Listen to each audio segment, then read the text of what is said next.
here. No?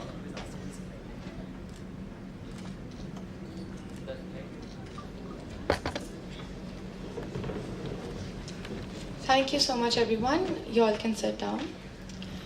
A very good morning and warm greetings and wishes to all our respected dignitaries and dignified guests for today. I would like to extend a very warm welcome to our distinguished guests and dignitaries for today's event. It gives me immense pleasure to host today's event.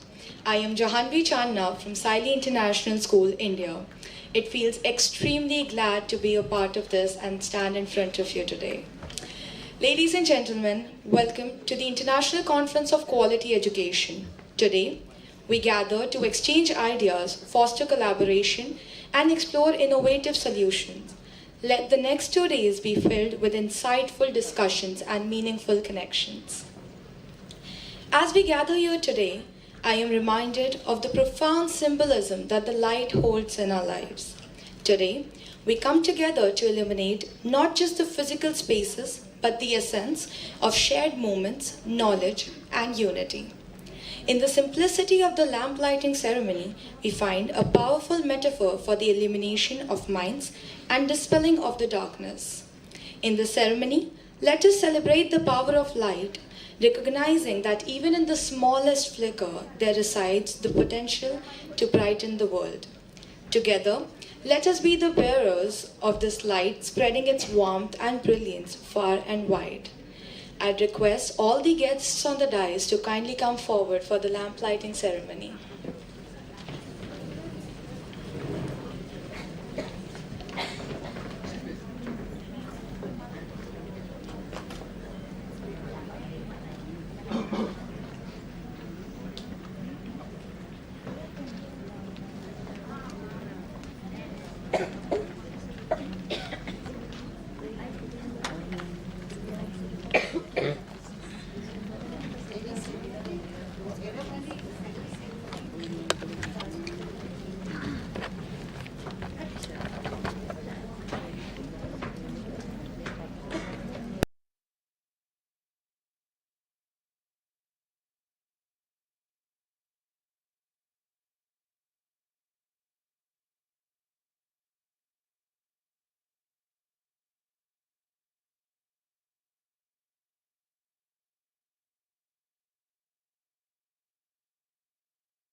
from Sri Lanka.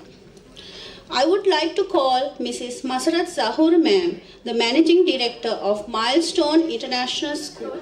Ma'am, kindly come ahead and felicitate Honorable Dr. Bandula Gunawardana sir.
Starting with our first guest of honor, we have Honorable Dr. Bandula Gunawardana.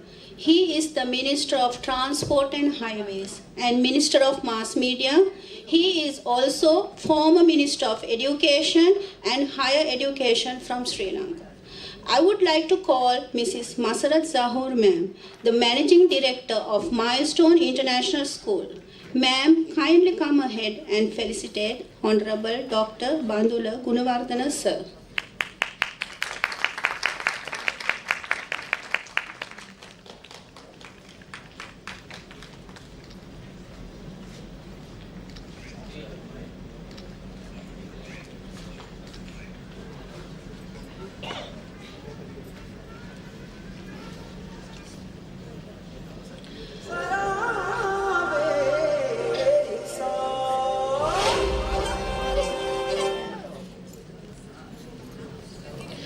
With equal pleasure, I would like to introduce Honorable Mr. Arunachalam Aravind Kumar. He is the State Minister of Education from Sri Lanka. Mrs. Masarat Zahur Ma'am, please come forward and felicitate Honorable Mr. Arunachalam Aravind Kumar sir.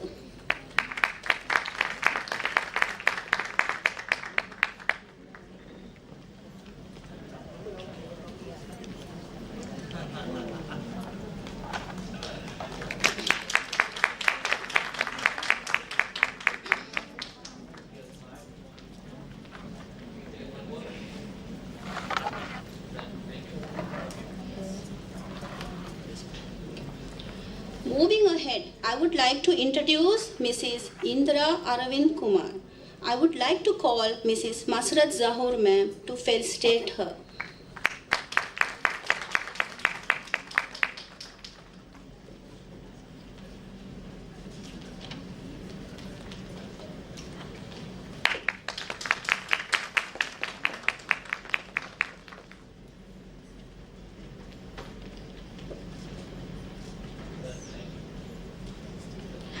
Our next dignitary is the State Minister, Ministry of Women, Child Affairs and Social Development from Sri Lanka. I would like to call Mrs. Masarat Zahur Ma'am to kindly come ahead and felicitate Honorable Mrs. Geeta Samanali Kumarasinghe.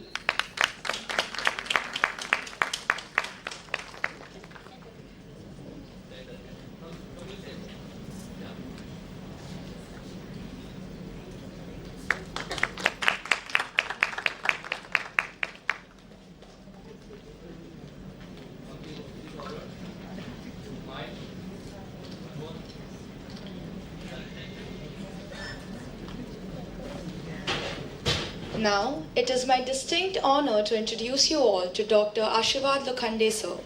With a career dedicated to the pursuit of knowledge and the betterment of the educational landscape, he stands as an inspiring figure whose contributions have left an undeniable mark.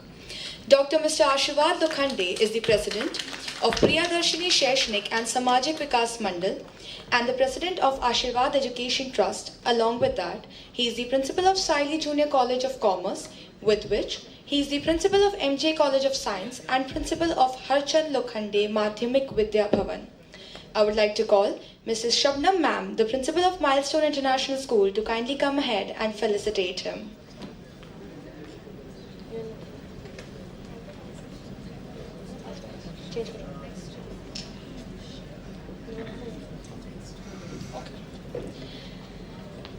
I'm honored to introduce you all to Mrs. Pallavi Pujari Ma'am, the Secretary of Priya.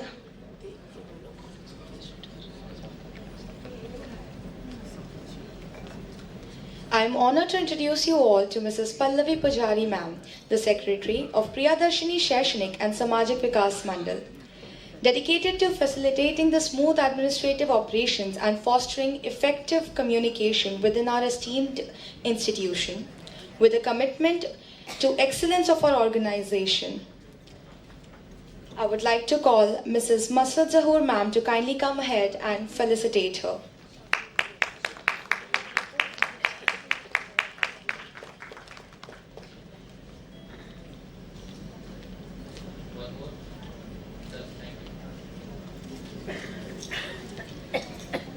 Now, I would like to introduce you all to Dr. Mrs. Pradnya Ashirvad Lokhande, who is the trustee member of Ashirvad Education Trust. She has been a strong pillar of our institution who has stood by us and motivated us to get through all the hurdles.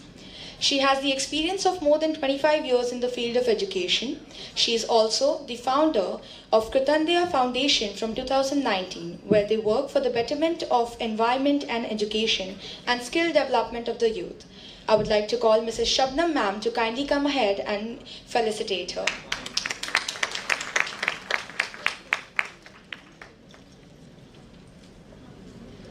Now, it is my privilege to introduce you all to the individual who ensures the fiscal integrity and the financial well-being of our esteemed institution, the Treasurer of Priyadarshini Shaikshanik and Samajik Vikas Mandal, Mrs. Pratima Garud Madam.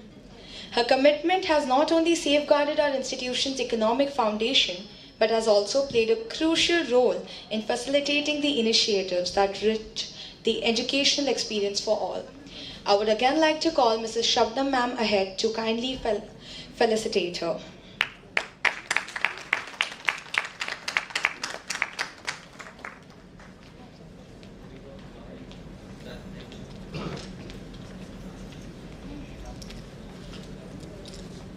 I introduce the president and founder of Milestone International School and co-founder of JIS Educational and Welfare Trust, Mr. Zahoor Ansari. He is a visionary leader who is committed to fostering quality education to the society, with an experience of almost more than 30 years into the field of education. I would like to call Mrs. Shabnam Ma'am again to kindly come and felicitate him.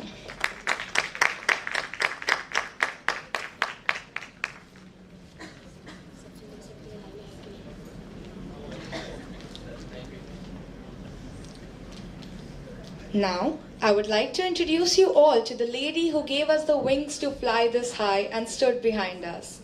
None other than Mrs. Masrat Zahoor, the CEO of Sailee International School and College and the coordinator of Sailee Degree College of BCA. With a proven track record of leadership, innovation and strategic vision, she has steered her institution towards an unprecedented success. I would like to call Mrs. Shabnam Ma'am ahead to kindly felicitate her.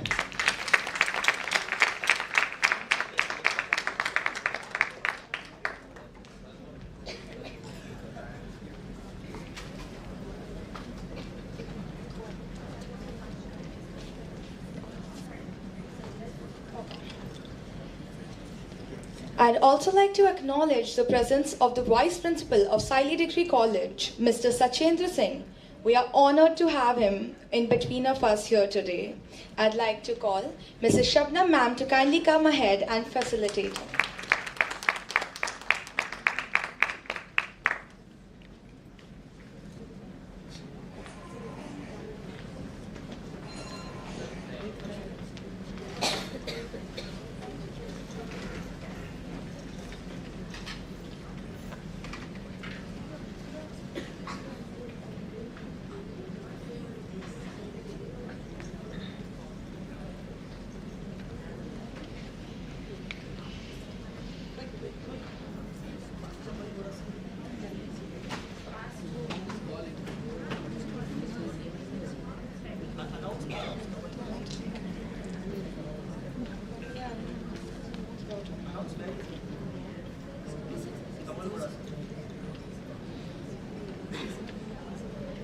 Kamalkara sir, if you're present in the auditorium, kindly come forward towards the stage.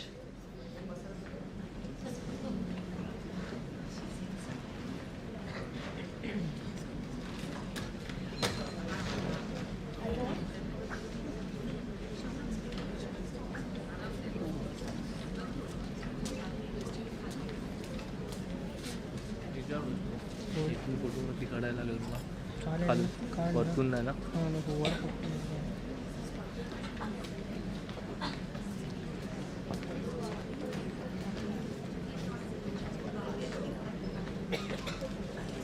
Honored educators, distinguished guests, and eager learners, I extend a warm welcome to you all to the diverse and vibrant realm of the Indian education.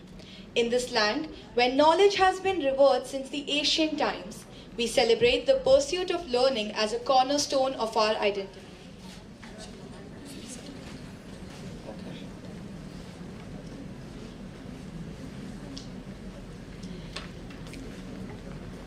Before moving ahead, I would like Mrs. Deepika Shetty, the coordinator of Sailee International School, to kindly come ahead and felicitate Mrs. Shabnam, the principal of Milestone International School.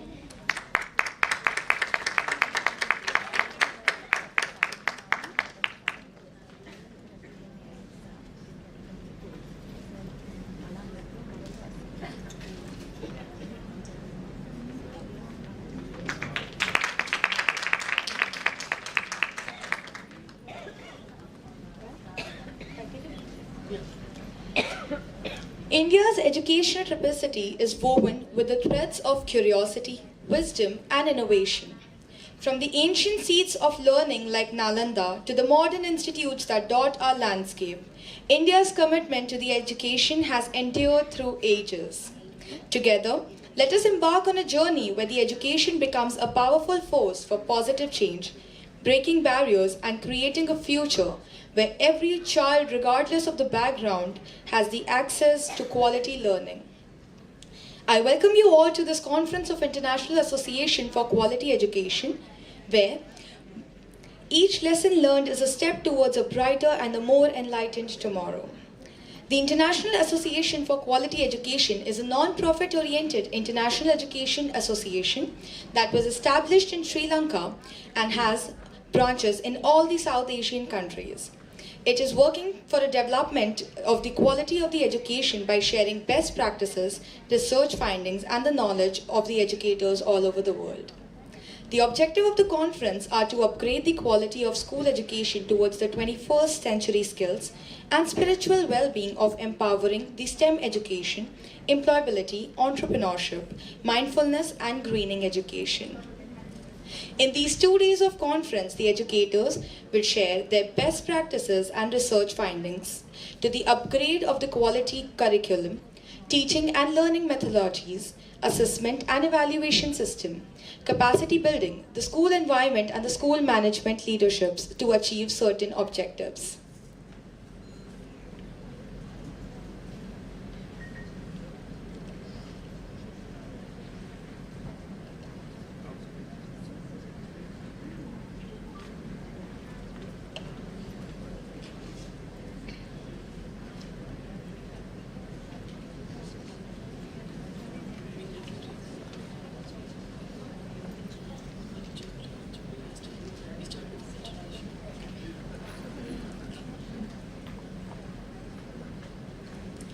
I request all the guests of honors on the stage to kindly take their seats downstairs so that we can start with our cultural programs for today.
Mr. Dushmanta sir, please be seated ahead.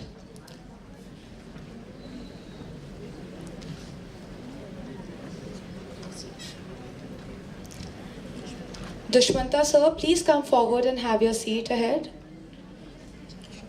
Jamshu sir, I'd request you to kindly come ahead in the front row and take your seat.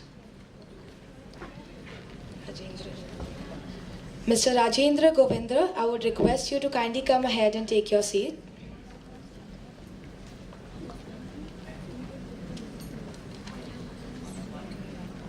Miss Michaela, I would request you to kindly come ahead and take your seat in the front row. Mrs. Suchita, I would request you to kindly come ahead and take your seat in the front row. Thank you.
I would like to request Mr. R.P. Dushmanta Chandra Rajapaksha sir to kindly come on stage to share a few words.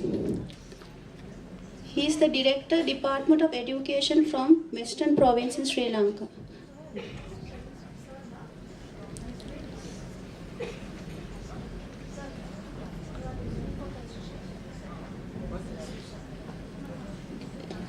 I would like to request Mr. Janaka Kamalgoda sir to kindly come on the stage and address about the event.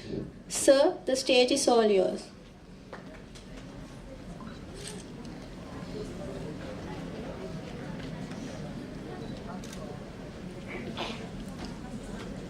Before moving to the keynote of Mr. Kamalagoda sir, I would like to call Mrs. Masud Sahur ma'am ahead to kindly felicitate him.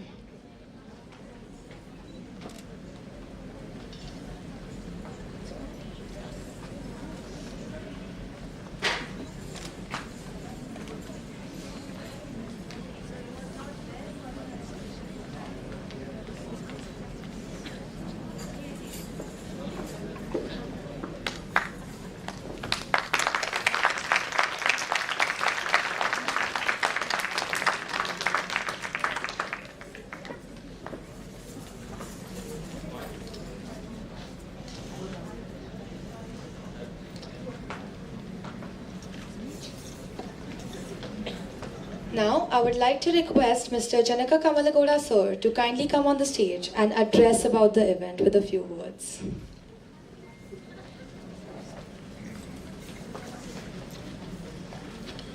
Good morning. Honorable Dr. Bandula Gunawardena, Minister of Transport and Highway and Minister of the Media and former Minister of Education and Higher Education. Mr. Arun Kumar, State Minister of Education in Sri Lanka. Dr. Honorable Geeta Kumar Singh, State Minister of the Child Affairs, and distinguished delegates, and all the from the Dean from the South African University, and the country manager of the Bhutan, Mr. Jematso, and Sachita Ma'am from the Nepal, and all the other foreign delegates, and Sailee and Milestone International Schools, teachers, principals, and the school owners, and my dear children. Actually, International Association for Quality Education, we exhibit to work with the South Asian countries, with the educators in the South Asian countries. If we want to achieve the Sustainable Development Goals, quality number 4, we have to work together. So many educators are there in the South Asian countries. They can share their best practices to achieve our objective. Then we have a lot of friends in India. Many educators, they like to share their knowledge with Sri Lanka and with all other countries. In Sri Lanka, we faced to change our education system. We wanted to change our education system to the STEAM education. Then we invited to the Indian and other South Asian countries educators. Last 3 months, they did online lecture series about the STEAM education. Then we took Western Province as a pilot project.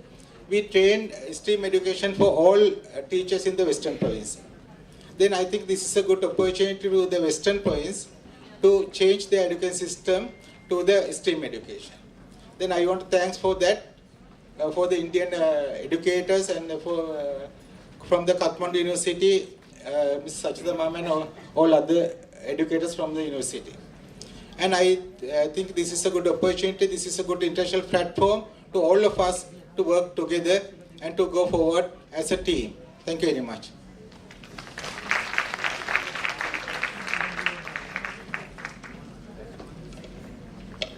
Thank you so much, sir. Those were really great words for us.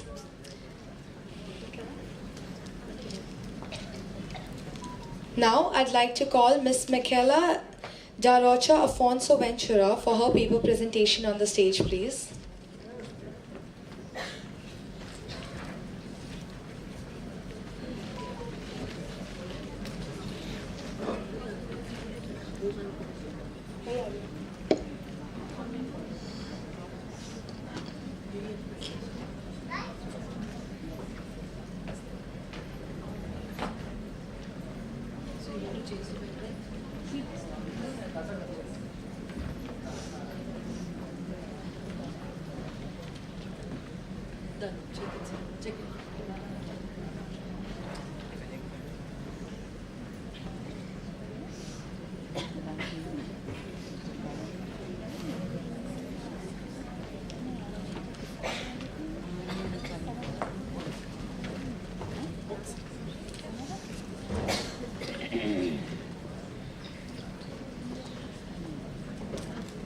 What's happening here?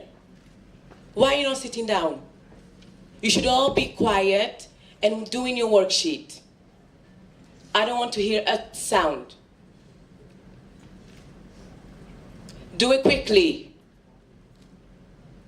You finding it difficult? Well, your friend isn't, so just do it. I'll give you another worksheet tomorrow. Is that good education? Is that what we want for our children? No. I know I don't. What our children need is an environment that is safe and engaging, where they can learn and develop. So today,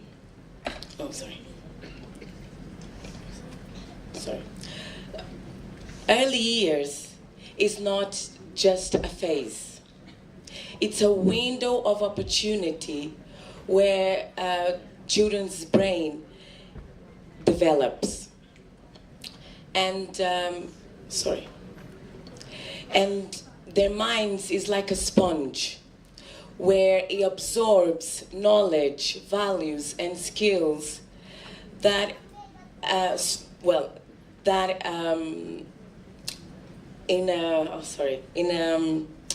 shapes their future so rapidly in this early stage of their life.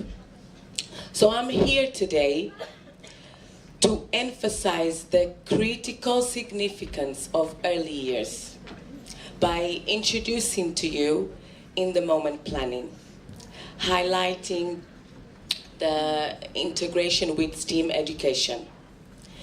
Now, this method approach has the benefits of being responsive and flexible and adapting, allowing the educators to adapt to our students' unique needs, interests, and abilities. Now, why is early years education important? Well, it is during the early years that the brain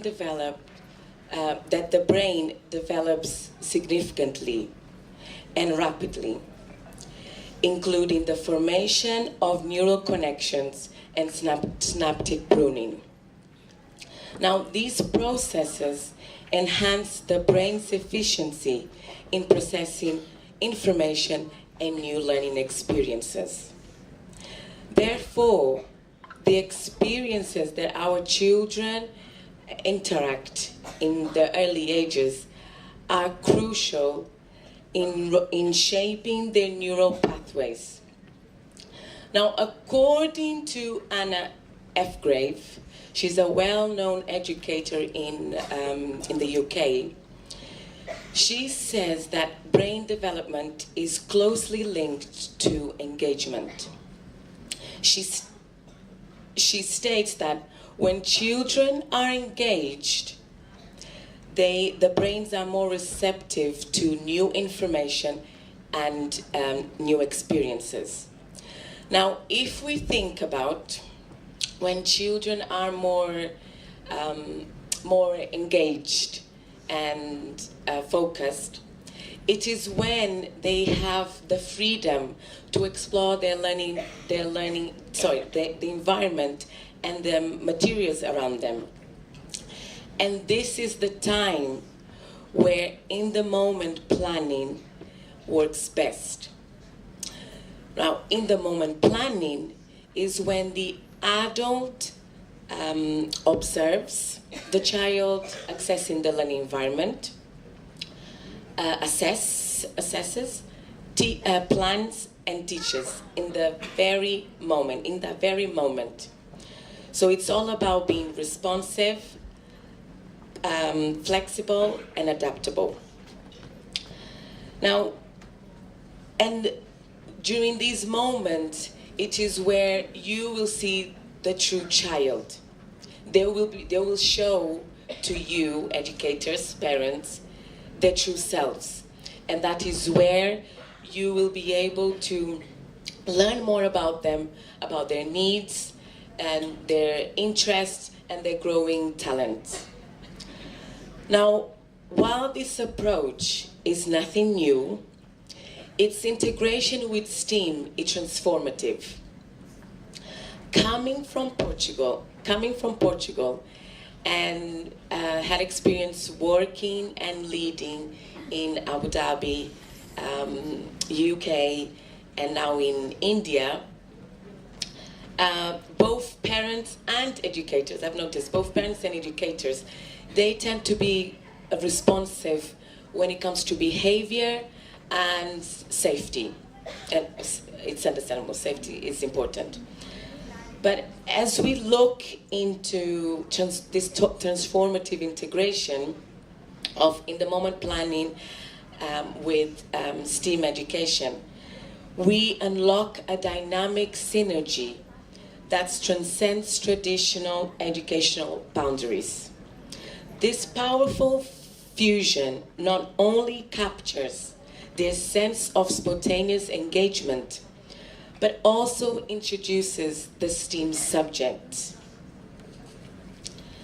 Now, so as we embrace this transformative integration, we empower you, we empower educators, we empower parents to see beyond the immediate concerns and appreciate the depth of learning that occurs when children engage freely.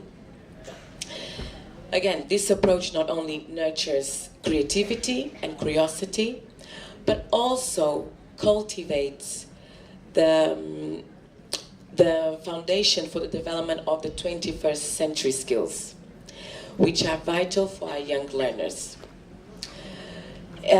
This paradigm shift that encourages a holistic perspective where in the moment experiences become the canvas for STEAM-infused education, preparing our children to be innovative leaders in a rapidly changing world. Now, I know for this to work with this method approach, which is clearly the right way forward, we need to work together, just like Mr. Janaka said. We need to work together. We need to invest in our educators. We need to invest in our parents and provide training to both our educators and parents in these approaches. And Mr. Janaka has done brilliantly in putting up interview discussions together, the lecture series together, to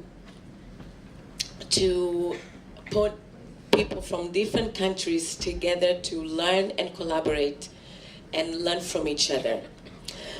Now, I am aware that there are challenges that we face in the educational field. For instance, parents, from thinking about parents, they're not very familiar about the learning goals of students or the milestones. So by not being familiar, this becomes a struggle for them to know when to act or how to move forward. Now, when we think about teachers, they may find a challenge that would be the limited of resources.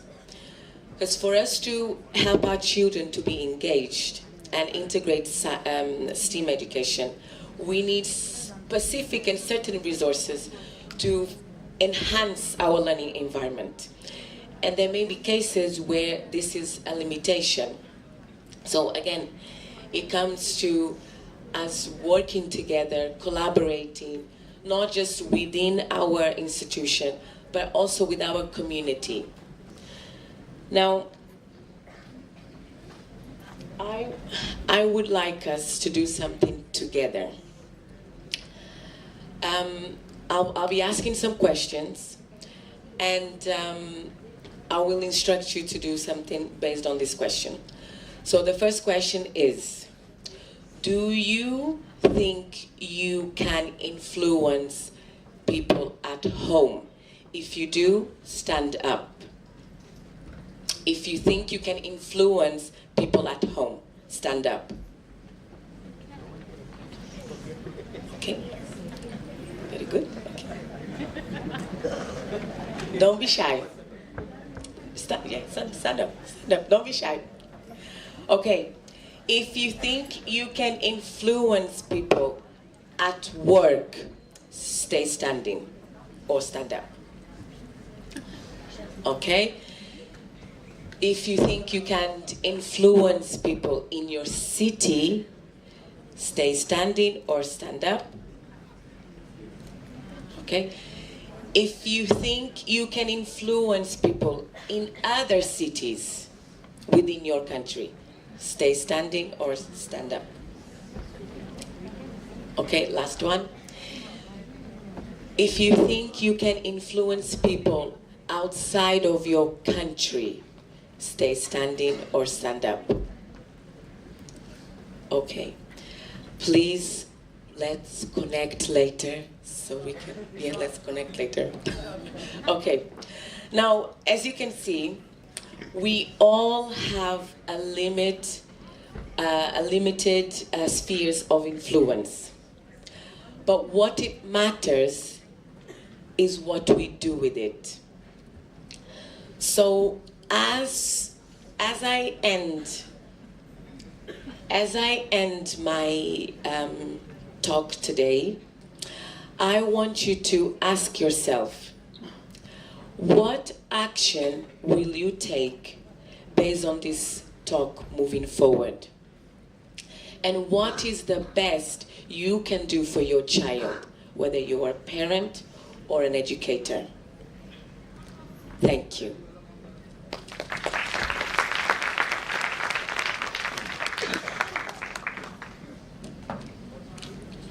Thank you so much, ma'am, for such a beautiful presentation. I would like to request Mr. R.P. Dushmanta Chandral Rajapaksha sir to please come on stage for felicitation. And I would like to invite Mrs. Masarat Zahur ma'am to come and felicitate him.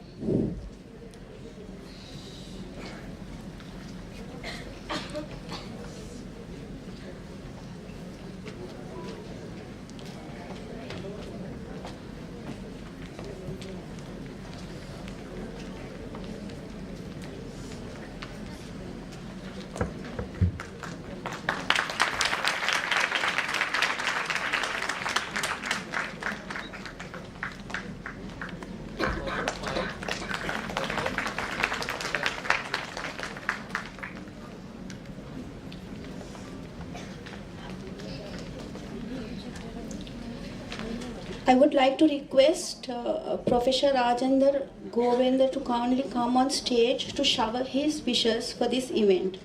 He is the Dean of the Faculty of Education, University of Western Cape, South Africa.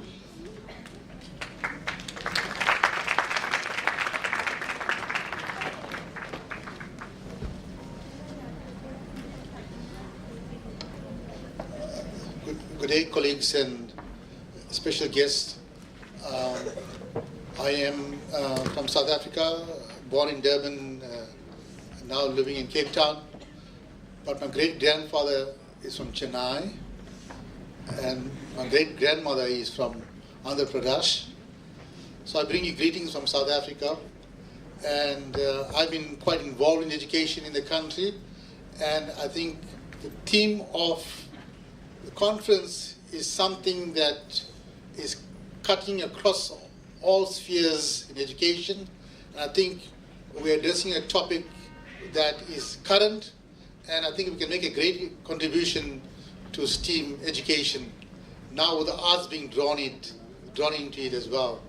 And I wish the deliberations and our discussions to be fruitful so that each of us can take back some new ideas back to our places, our schools and our institutions, so that we can make a change for a better society for all of us.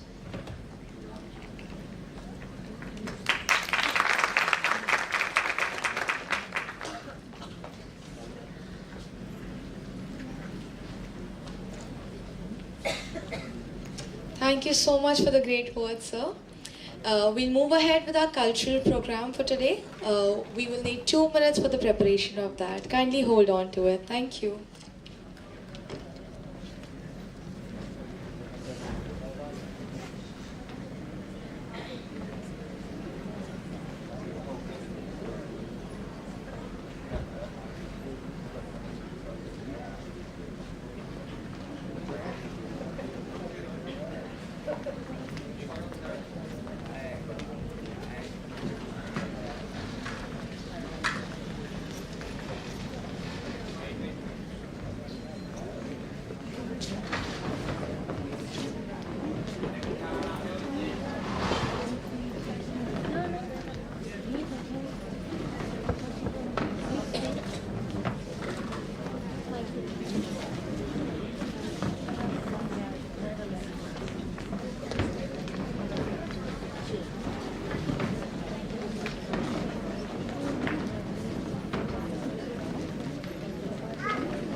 Our students from Sailee International School would like to welcome all of our guests with their welcome dance for today. This is a traditional folk dance of Rajasthan. It was the Bihil tribe who performed to worship goddess Saraswati, which was later embraced by other Rajasthani communities. The dance is chiefly performed by the veiled women wearing flowing dresses called ghagra. The performance of these students are on the song named Shubh Din Aayo, which simply translates to the good days have come. Let us see what these students have for us.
That was a significantly lovely performance by our students.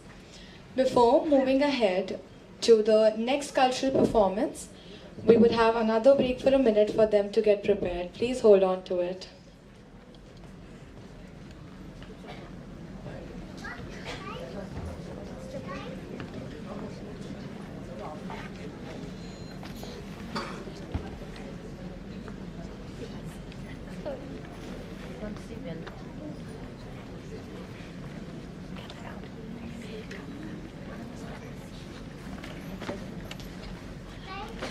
Also, a small request to everybody present in the auditorium. In case you all are eating anything, either packaged food or any other type of food, food or beverages are not allowed in the auditorium. Kindly refrain from doing that.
Before moving ahead to the next cultural performance, we would have another paper presentation by Mrs. Suchita Sawal from Nepal.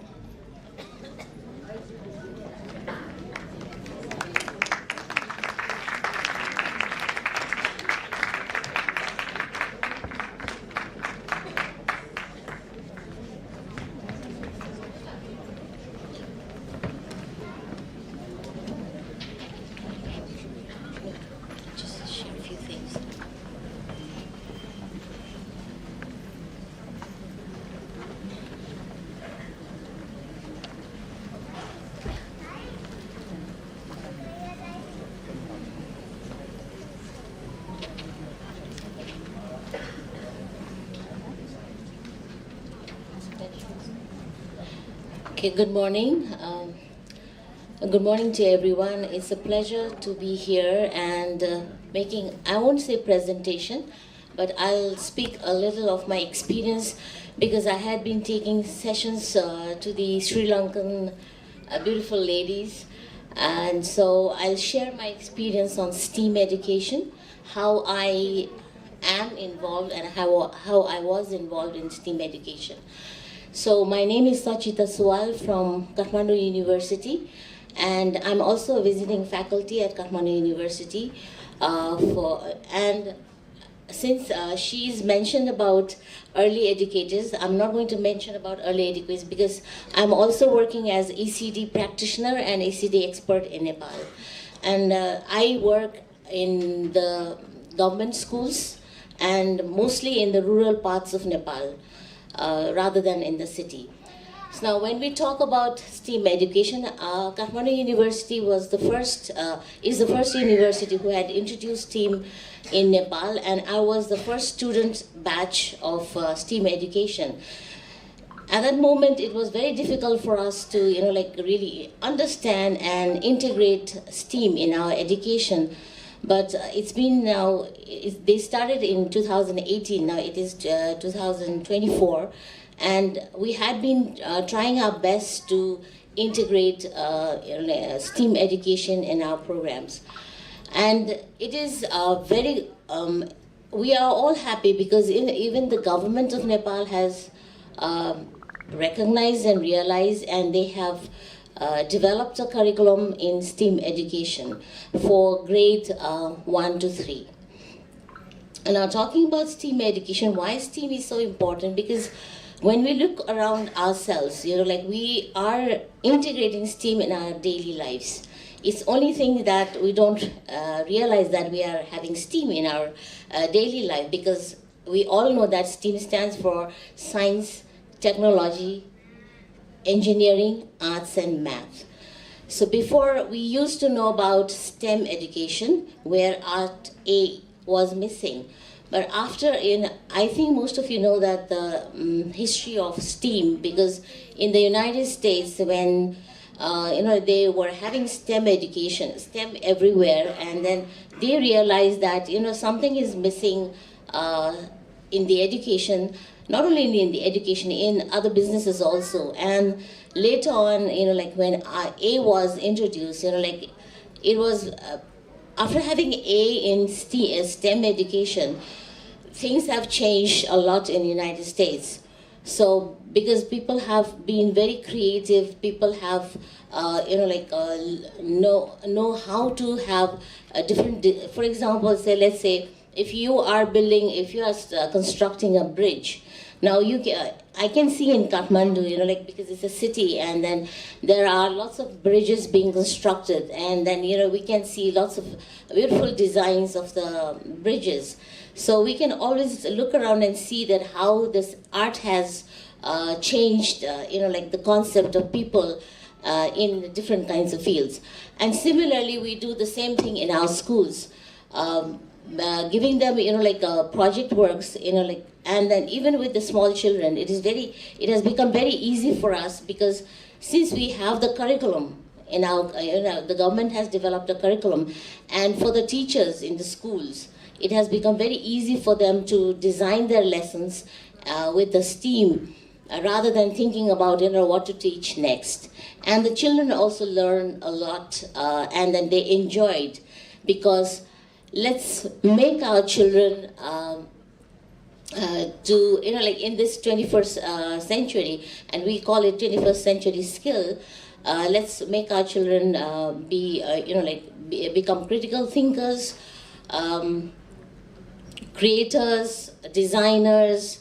I would say, and it is fun all the time when we are working in school with STEAM education. And children are always, very eager to do their project works. Not only with the small children, even with the big ones. And as we have the curriculum, and the curriculum supports us to design our lessons every day, and help the children, understand better. simply, and when I am working in the village, mostly I work in the village of Nepal, where we have very difficult schools to reach, where they do not have access to materials. In those schools, we create our own materials and then make them understand and how to integrate STEAM in their everyday lesson. So let's work for children. According to my experience, I have learned and I have integrated and I have designed projects for the children, so they have become very, very, very excited and very creative to learn STEAM and implement what they have learned in their daily lives. And it's not only for the children, but also for the parents to help them, with their education, with their assignments, I would say homeworks, because we provide them, in a way, when we give them homeworks, even the parents also enjoy, because there are certain things they have to help the children and make them learn about STEAM. So let's work together for the children of our world to become critical thinkers, innovators, creators, collaborators, and so that we can see better future in the world. Thank you.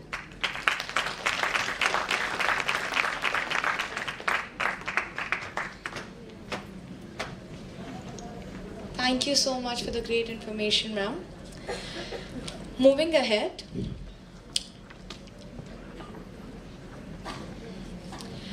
The next we have is another cultural performance from us. Madhya dance, which is locally known as Gaur Nritya, is a folk dance performed by Dandami Madhya tribe. It is the folk dance of Chhattisgarh, India. So let us welcome all the other performers on the stage who are going to perform Madhya for you all. Thank you.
Maria.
That was an extremely excellent performance for all of us.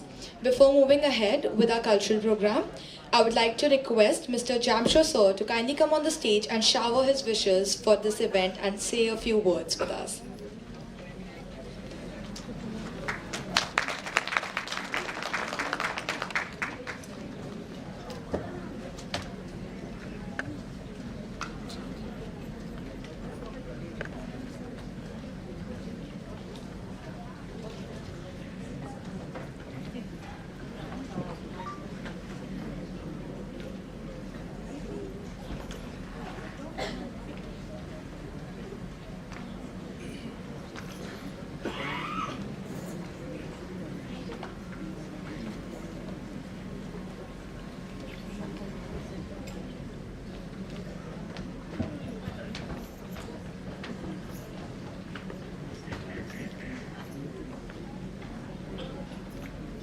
Hello. Hello everyone. Greetings from Bhutan, the land of happiness with a philosophy called gross national happiness. I'm sure everybody knows about that. If not, I'll request everybody to search on web what gross national happiness means. I'd like to thank the organizer Sir Jenica, the International Association for Quality Education, hosting partner, the Milestones International School, Sailee International School in Mumbai, and like to thank the delegates, excellencies coming all the way from Sri Lanka, and then I'm meeting the excellency for the second, third time. Some are meeting for the first time, so thank you so much for coming all the way from Sri Lanka. And from Bhutan, we are of 8 this time. Many like to come, but because of the winter vacations and the pre-planned programs, they couldn't attend. But there are incoming programs, many will be attending in the different countries. In the days to come, I wish everyone present in this beautiful auditorium to have a lot of interactions programs, a lot of learning from each other, and then most importantly, the STEAM education is very important in this 21st century. So we are here all the way from Bhutan to learn from each other. We are here to interact. We are here to have a networking and education system. And we are here to learn from each other as well as to support each other. So in the days to come, in a few days to come, I wish everyone to have a lot of learning from each other. And then when you go back home, we can take different knowledge in STEAM education as well. I know everybody knows about the STEAM education. This is a 21st century tool where everybody is going with the STEAM education. But most importantly, as Matt from Nepal, Madam said, it's already there. But what we are trying to do now is to come with the theme that is the STEAM educations, where everybody has to come together, share knowledge, and how to go about. And especially in early childhood care, the basic knowledge is the early childhood care where education starts. So in that one, the STEAM education is very important. More than anything, what I feel is the life skills is very important. Everywhere you look around is a science. But if you don't know, if you don't have a life skills, if you are not happy inside, then we will not be able to achieve what we are looking for. More than anything, what I have achieved, or what I would like to know, or what I would like to, convey or request everyone is to check yourself, look inner. Are you happy first of all? If you are happy, then you can educate your children. If you know, it's not the basic things what we have around. Most important thing is, first we have to be happy inside, then only we can come out. So more than anything, first you have to be happy. At the same time, the STEAM educations, the life skills that we have passed down from the parents, we have to pass down to children as well. With these words, I'd like to thank the organizer once again for inviting us, and wish you all a very happy learning in the days to come. Kadinche, thank you so much.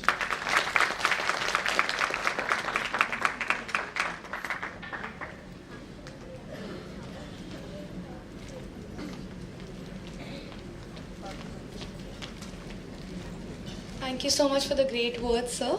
Now, I would like to call Ms. Sugandhi on the stage for her to share a few words with us.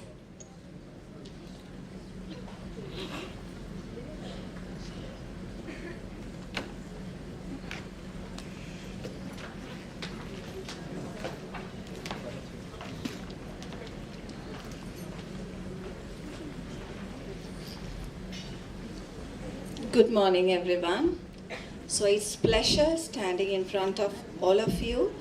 So I take this opportunity as a achievement in life, actually. So here we are about 70 Sri Lankan delegates. So I'm standing in front of you on behalf of them. So actually it was not an easy task with our current schedule, actually from Sri Lanka. We started in December, so which was a very rush period for preschool teachers, and we were going on with this training program, lectures, and we had many assessments, and we had many tasks to complete. So it was going on with our usual schedule, so we had to sleep late nights. We sometimes go till 12, 1 o'clock in the night when the lectures are over. So it was a big task. So we went on with all that, and today we are here to present in front of you. So actually we thank Milestone School for being the hosting partner, organizing this event for us. Thank you so much, ma'am and sir, for doing everything for us. So I'm honored. And also the ministers of Sri Lanka. They have spent their own time. It is actually on behalf of us. They have come all the way from Sri Lanka. Thank you, honorable ministers and ma'am. Thank you so much for being here for us.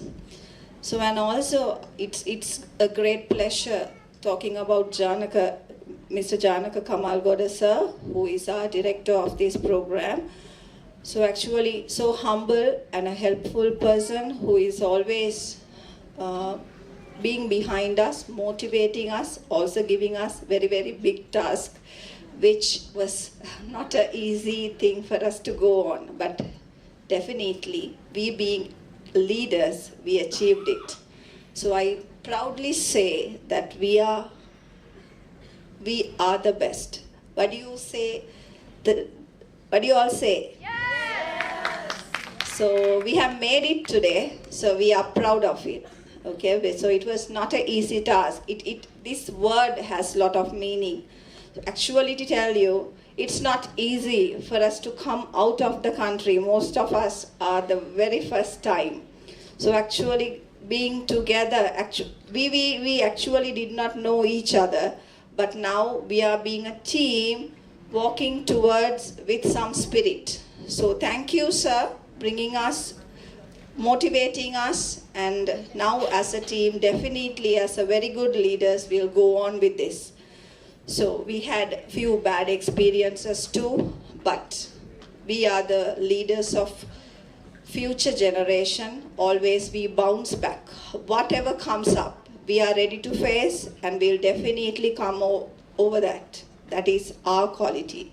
So I'm thankful for organizing this event and honoring us and bringing this forward for us, sir. Thank you so much, sir, and thank you, everyone.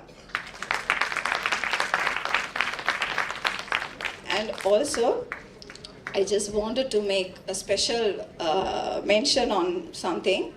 Actually, now here, the preschool teachers are connected through the preschool unit of Western Province. So the officers and the director of the preschool unit, Mr.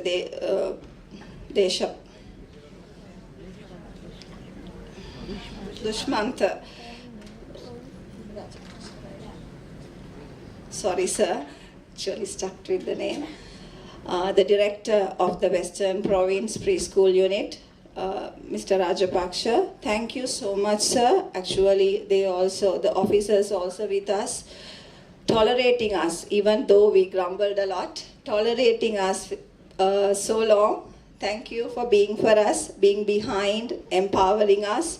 We are so thankful to you and your team, sir. Thank you so much.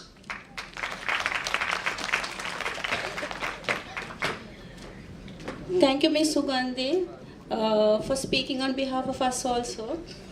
So it's time for an interactive session by our Sri Lankan educators. And I would like to invite them to conduct the interactive session on the topic of empowering teaching methodologies by implementing the STEAM education.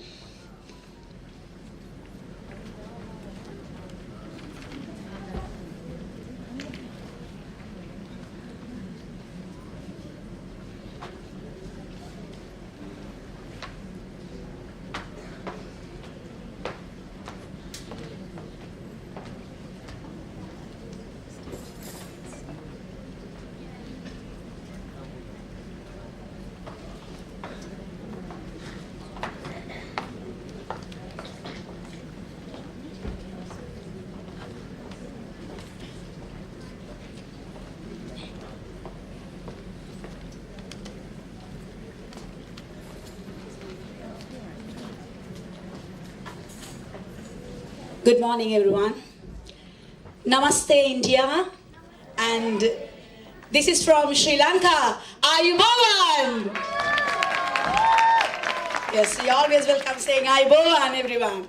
Right, hi, I'm Roseka. Today we are here for an interactive session. I think it's going to be something special.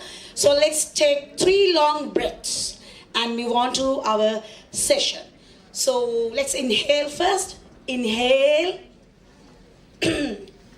Right, exhale. We can hold a bit and exhale. Inhale. Hold a bit and exhale. Once again. Inhale. Hold on. And exhale. Right. Before we start the session, we'd like to start with a small story. And also I'm really proud to say my sir, who was teaching me economics and accounts, in front of him, I'm really proud to stand in front of Mr. Bandula Gunawardena sir. So when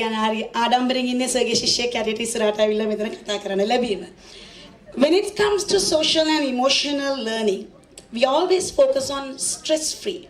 Right, we always focus on a stress-free day. So let's see how we can have a happy and peaceful day. Let's start with a story. Josh, a remarkable young boy, exhibits both talent and empathy in his interaction at school and home. Despite his holistic development, he finds himself grappling with neglect from those around him. Every night, Josh's mother and father yells at each other that makes him sad and frustrated about his life. Every day he goes to bed late. Every morning when he rushes school, his parents ask, "What's wrong with you, Josh?" He keeps quiet and gets into the school bus. He's already late. Then the uncle asks, "What's wrong with you?" He feels the same. As he already got late, he runs into the classroom, but he could not focus on anything. Then again, "What's wrong with you?" from Auntie Leela. He's been taken to principal office. He was asked the same question, "What's wrong with you, Josh?" He could not utter a single word. During interval, he sits under a tree. His best friend Josh comes and asks, "Josh, what happened to you? Do you need any help?" The question changes. Isn't that amazing? Instead of asking what's wrong with you, he asks, "What happened to you? Do you need any help?" That word made him delighted. The moral of the story, simple questions might give you delightful ending. We can spread the love by empathizing and share love and care. This is the moral of the story. So we have some small interactive session. Members, please, you all can hand over the emojis to our members. You'll be asked a few questions. If you're all feeling happy, you all can raise the happy face. If you're all feeling sad, you all can show the sad face. If you are happy, please raise it and show it. If you all feel sad, you all can put down and show the sad emoji. So my members will help you all. I think we need stress-free day, like we said, happiness, happiness, happiness. That is the main thing that we always focus on. We'll see who is happy today and always. That is what we seek, always, the happiness. Yes. When the children are happy, they show their interest. When children are happy, they love the joy, the love of learning.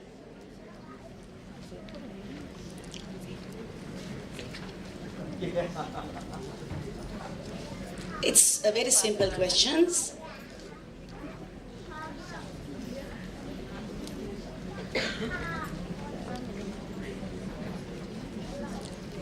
There'll be like 12 questions. I hope everyone will show their happy faces. Before showing the happy face, everyone please smile. Oh, that's nice. Right. We'll move on with the first question. Does the idea of spontaneous day off work make you feel happy or sad? Happy. Our members will take a small count. We'll see. Yes, you're all happy. The very first question. Even I'm happy to see those happy faces. The question number 2. How do you generally feel when you receive an unexpected compliment? Someone is saying, wow, you're beautiful, you're so gorgeous. And also they come and say, why you're so sad? Even though you had to show the smiley face, yes. Question number 3. When you find money you didn't know you had, does it make you happy or sad? Of course happy. Of course happy, since it's money. If you find your... No, it's not the time to say it. There are little ones over there. Right, we move on to the next question. Does the smell of your favorite food cooking make you happy or sad? Yes, I think everyone loves sweet and I can feel the smell now. I'm happy. Right. If you receive a surprise gift, does it make you happy or sad? Wow, everyone seems happy today. That is what we really wanted. How do you feel when you discover an old, cherished photo album? Happy. Sad. Why, darling? Because you don't want to see your face, the childhood memories. Most of the students, they don't want to see their childhood memories. I love it. Does the sound of rain tapping on your window bring you joy or sadness? Sad. I can see some sad faces as well. Rainy days. Yes. Okay. That's what I said. Like Ventura ma'am said, we have some limitations. And there are a lot to learn. Right. When you see a cute animal video, do you feel happy or sad? Happy, yes. We love the nature, we love animals, aren't we? We always like to spend time with our loved ones, isn't it? How does the prospect of spending time with loved ones make you feel? Happy, yes. In everything we need a good relationship. So then we can win the world. Not only our country, we can win the world. Right. Do you feel happy or sad when a long weekend is approaching? Happy. If it is a busy weekend, sad. Of course, if you accomplish a personal goal, is your predominant emotion happiness or sadness? Accomplishing a task. Yes, anyway, we have set a task. So I'm almost done now. The last question. How do you feel when you stumble upon favorite childhood book or a movie? Yes, you run behind that celebrity. Yes. So give me 1 minute, give me a few minutes. I'll talk to my colleagues and come back. It's a very important question. Huh? Yes, sir. It's a very important question. If you ask to be at home and pay or get your salary monthly. We would like, sir. We would like to.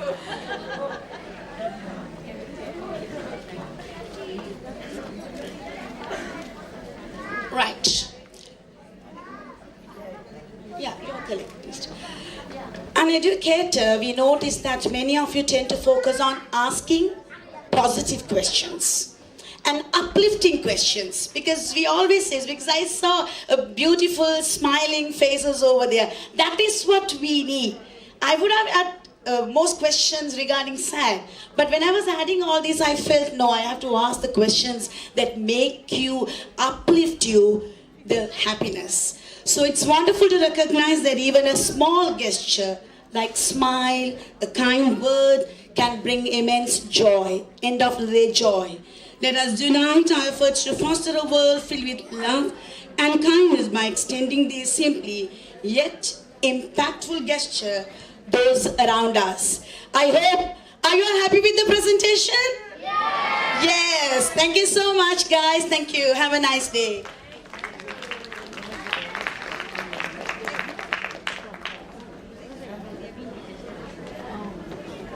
I'm sorry, just give me a minute. My members are ready with the tips. They're going to help you with few tips that might be very useful for you all. Right, starting with Shazara. Come forward, Shazara, you can come here.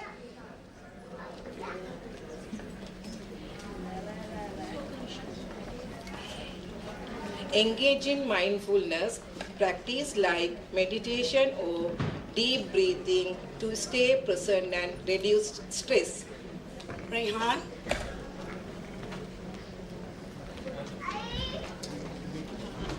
Cultivate positive relationship.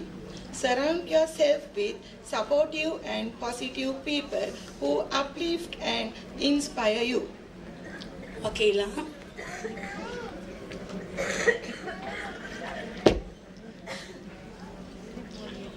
Prioritize self-care. Take care of your physical, mental and emotional well-being through educate, sleep, balanced nutrition and regular exercise.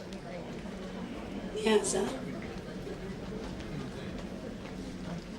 Set realistic goals. Establish achievable goals that align with your values, providing a sense of purpose and accomplishment. Shazbina. Contribute to your community or causes you believe in as helping others can bring a profound sense of fulfillment. Zika. Learn to let go. Release negative emotions, grudges, and expectations that hinder your peace of mind, allowing room for personal growth. Yes, Zara. As we are teachers, we have to face or we have to reach our goals. We're taking out the children with their challenges. Actually, after this, we will go with our STEM education or learning, STEAM education or learning to weave challenges as opportunities for growth, learning and resilience rather than insurmountable obstacles. Thank you. Thank you, everyone. Thank you very much. Have a nice day.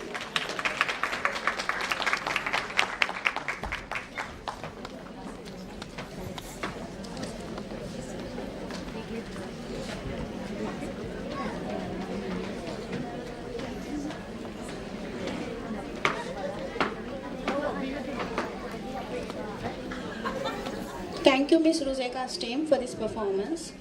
I would like to invite Sir Jamsho to come and give a small feedback about this interactive session.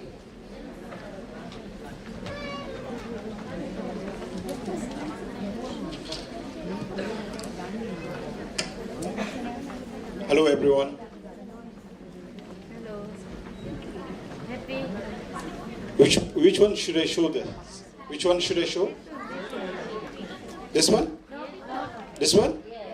Sure? Should I show this? Okay.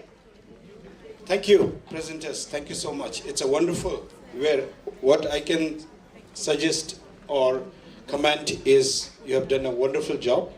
Thank you so much for your interactive session. This is what the conference should be like. Not just the presentation, but with the conference, with interactions, with a lot of, you brought so many tools there. Thank you. So what I can summarize here is children go through a lot of emotions, but we are not considering only children here. Even the adult also go through emotions. So the first thing as an educator is you should know your emotions. You should know how to control your emotions. And the second thing is the way you ask the questions. Positivity, positive questions, negative questions. The first day when you enter the college or schools, your campus, what is so important is you should know how to differentiate between your personal and professional. That's very important. The first thing she asked was the questions is a negative question. And what is so important is when you come from home, when you enter to your school, colleges, or in your preschool, you should be positive. You should not bring your personal thing to your professional life. What I have seen over the years in many countries, in many organizations, is many of the people can't differentiate between personal and professional. That is the very important thing we have to know. As an educator, we have to know how to differentiate between personal life and professional life. The moment we enter the colleges or the working environment, we are coming to a professional life. So we should not bring your personal life to your profession. So when you go back home, you should not take your professional life, work stress to your home. That will again create a problem. So this is what basically you all are trying to say. Your body language speaks more. Your interactive session is interesting. Lastly, as I mentioned in the beginning, please do not mix personal and professional life. If you mix these two, you will have disasters in your relationship, in your life, in your working life. So what is so important is you should know how to differentiate between these two. And very important thing is every teacher should know your emotion. Please, if you know how to control your emotion, if you can understand your emotions, you will be able to deal with the children. There is a saying, the behavior of the children will never go beyond class teacher, right? So if how you interact with the children, this is how your children will also behave. One time, I'll just cite an example. One time when the children reached back home, one children was showing some example of a teacher. She came with the handbag, directly picked her mom's handbag, and then she started taking off all the cosmetics, and she started dressing up like a teacher. She was painting her face and mouth and everything. So later parents asked, what are you doing? So this is the first thing my teacher do in the school. So one thing, again the one incident, one teacher was sitting on the chair, used a scale and said, if you shout, I'll switch off. So then the one teacher that son went back home and he said, Father, mother, please don't do this. If you do this, I'll switch off. And he was showing the knife. So this is what I believe is we as educators, we are celebrities in front of parents. We are celebrities in front of children. We are celebrities in front of our students. Like celebrities in Mumbai, Shah Rukh Khan's, Salman Khan. I have been to Amitabh Bachchan. Yesterday I met him. Believe? I just went, I met his gatekeepers, not Amitabh Bachchan. I want to meet Shah Rukh Khan. Shahid Kapoor, he came to Bhutan recently with his family. Amir Khan came to Bhutan recently, during the COVID, I guess. So what I'm trying to say is, for the celebrities, public are there to look after. Medias are there after them. But I believe, as a teacher, we are also celebrities in front of our children, parents, and youth, of course. So they look upon us, and everybody should show a good example. So with this, I'd like to thank you so much for your interactive session. Your question, positive question, I like. Your emotions, your interactive session is wonderful. Thank you.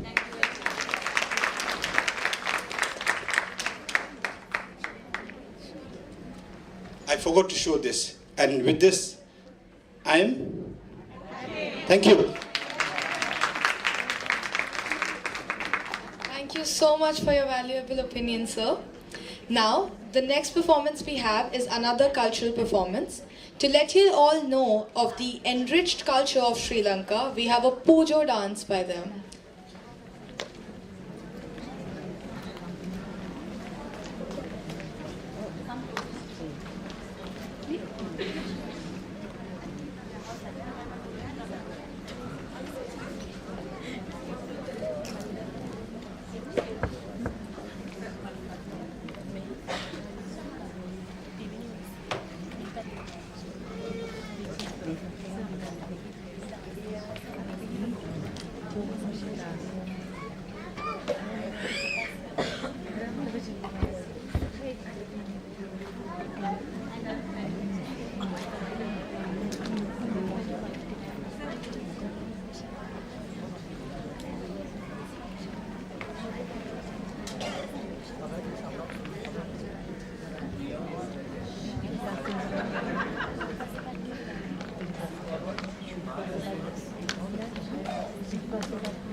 Ayubowan, the traditional greeting of Sri Lankans.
Thank you, Ms. Priyavada and her team for that mesmerizing performance.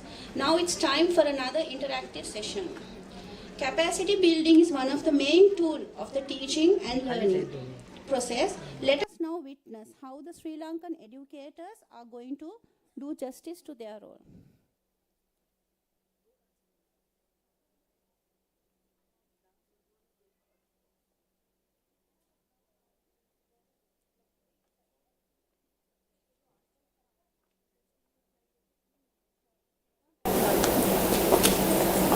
Yeah, I'll start, no?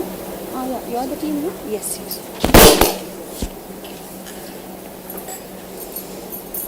So once again, I'm on the stage to present about mindfulness. It's going to be an interactive session. So let's see how it's going to happen. So before we get ready for the interactive session, we have a small activity to be done. So I would like to invite Ms. Vasumati to do it.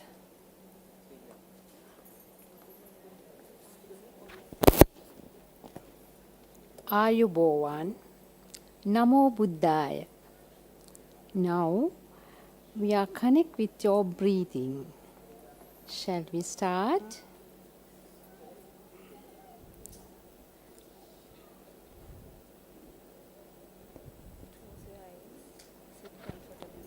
Yeah. Let's start by placing ourselves in a comfortable seated position. Sit comfortably in a posture that suits you. For the first exercise, we will connect with our breathing. Take a moment to close your eyes and focus on your breath. Begin to observing your natural breathing. Try to listen to the sounds of the environment around you. You can hear some devices sounds. Through your mind, attune yourself to those sounds. How does it feel you? How sound it? Is it a closer to you? Is it a distance to you? In the next moment, shift your attention to something else. It's not the closer sounds, but those coming from distant sounds. Listen carefully. Now return to the closer sounds again, those nearer to you.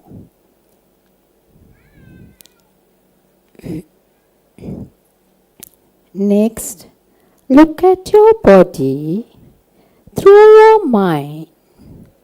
Then try to look at your inhaling and exhaling. Inhale, exhale. Inhale, exhale. Try to do this. But you are not going to inhale or exhale thoughtfully. Okay?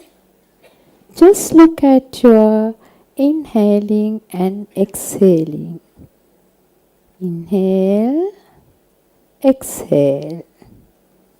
Inhale, exhale. When you sense yourself inhaling, recognize it has inhaled. When you sense yourself exhaling, see it as exhale. Your mind may wander, but gently bring it back to your breathing. Notice the inhale and exhale. Inhale, exhale, as they are same. Now, open your eyes. Did you feel something? Did you feel something for a few minutes? Okay, by mindful, we can get calmness to our mind. Here we listen to ourselves. That is mindfulness. Thank you very much.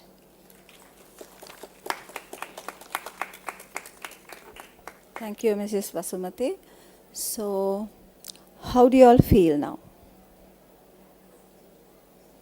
Relaxed, calm. Sorry? Ready for the next? Oh, okay. Getting ready for the interactive session. Right. So, actually, the practice of mindfulness is something what is necessary these days. We are working like machines. Am I right? So it's not easy. The life runs like a machine. It works like a machine. So you need a break. So every day, if we can take a break and do this practice, you will start listening to your inner self. So when you listen to your inner self, we develop in many ways. So here in a conference, you will be listening to many, your mind will be thinking of many things. Maybe you are distracted with many feelings. We wanted you to come to your seat, your mind to settle in one place. So that's what we did this exercise. If you really need that to continue, you have to practice this in your life every day. So it's going to give you a very, very big development in your life. So let's move on, right? So you can see some of my team members, the delegates, are standing with some papers. So they are going to distribute it to you. So can we pass it on?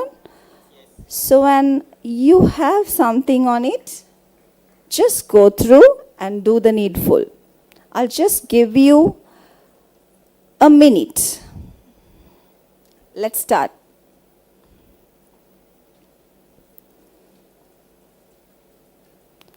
So when you receive the paper, when I say start, you're going to start with it, okay?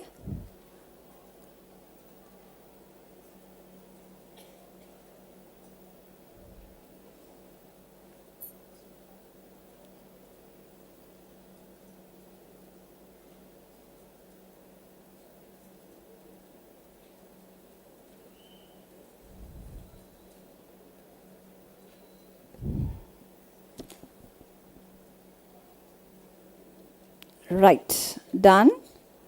Let's start.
Time up.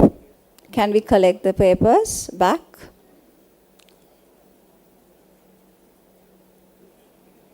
Collect the papers back. Right. So dear delegates of my group, can you quickly check and pass me the papers?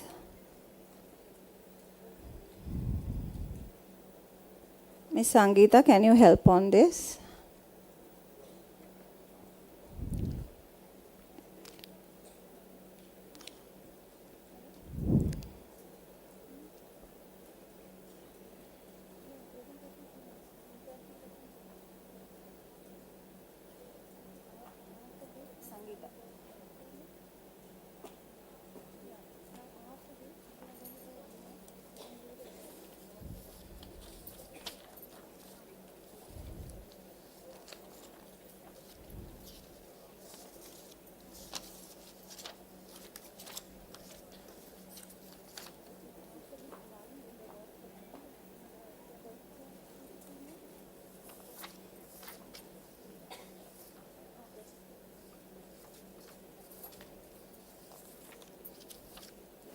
Right. I could see some questions on this paper. Do you think we gave very hard questions? Not at all. The questions were your name, date of birth, favorite color, favorite wood, the place you love the most, the hobbies, are you married, spouse name, occupation, and then finally asked, do you think mindfulness is important for a day? So we could see some right answers and I won't say wrong answers, but what I mentioned was go through the paper and do the needful. So what was the needful to be done? It says answer only question number 1, 5 and 10. How many of you answered all the 10 questions? So where were you all? Oh, not at all. You all have not read. So, oh, that's sad. So you were not at the present moment, right? So that is what we wanted to prove here, right? So we can have many things at once, but if you really know what you do, you succeed, right? That is what we have. Miss Fatima, I hope it's Pratima, we Gaud, Shabnam, Pallavis, Ashirwad, Dr. Pradya, Suhail, Rifda, Manisha, Kavita, Sangeeta, Shobita, Shirley, Vakila, and Mikhail Ventura. So they were at the present situation and they knew what they are doing. So that is what we wanted to prove. So do something with concentration. Be mindful for the moment. Whatever comes up, concentrate on that moment and do what is necessary. Right, so just proof of that. Right, let me invite Ms. Sharaka to present you about mindfulness in capacity building of teachers.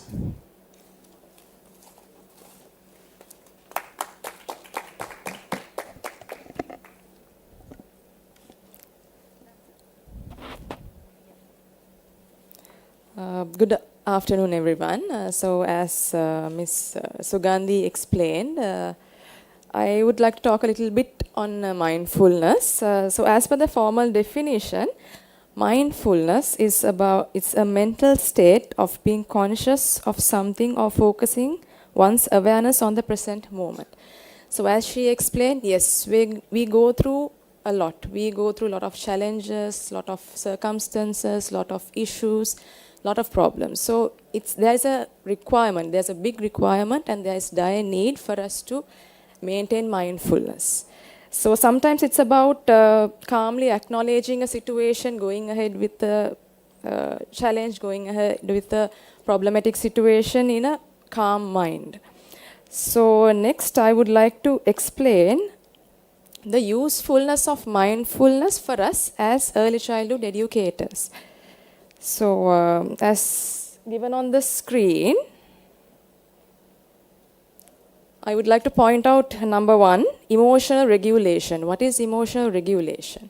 Now we deal with children, we work with children. So we deal with a lot of emotions. They are so responsive to our emotions and their emotions. So at times like that, we have to maintain the mindfulness in order to develop their emotional intelligence. So we have to maintain mindfulness in order to have good emotional regulation. Next one, enhance patience. So we all know, you and I know, that it's not very easy to work with children.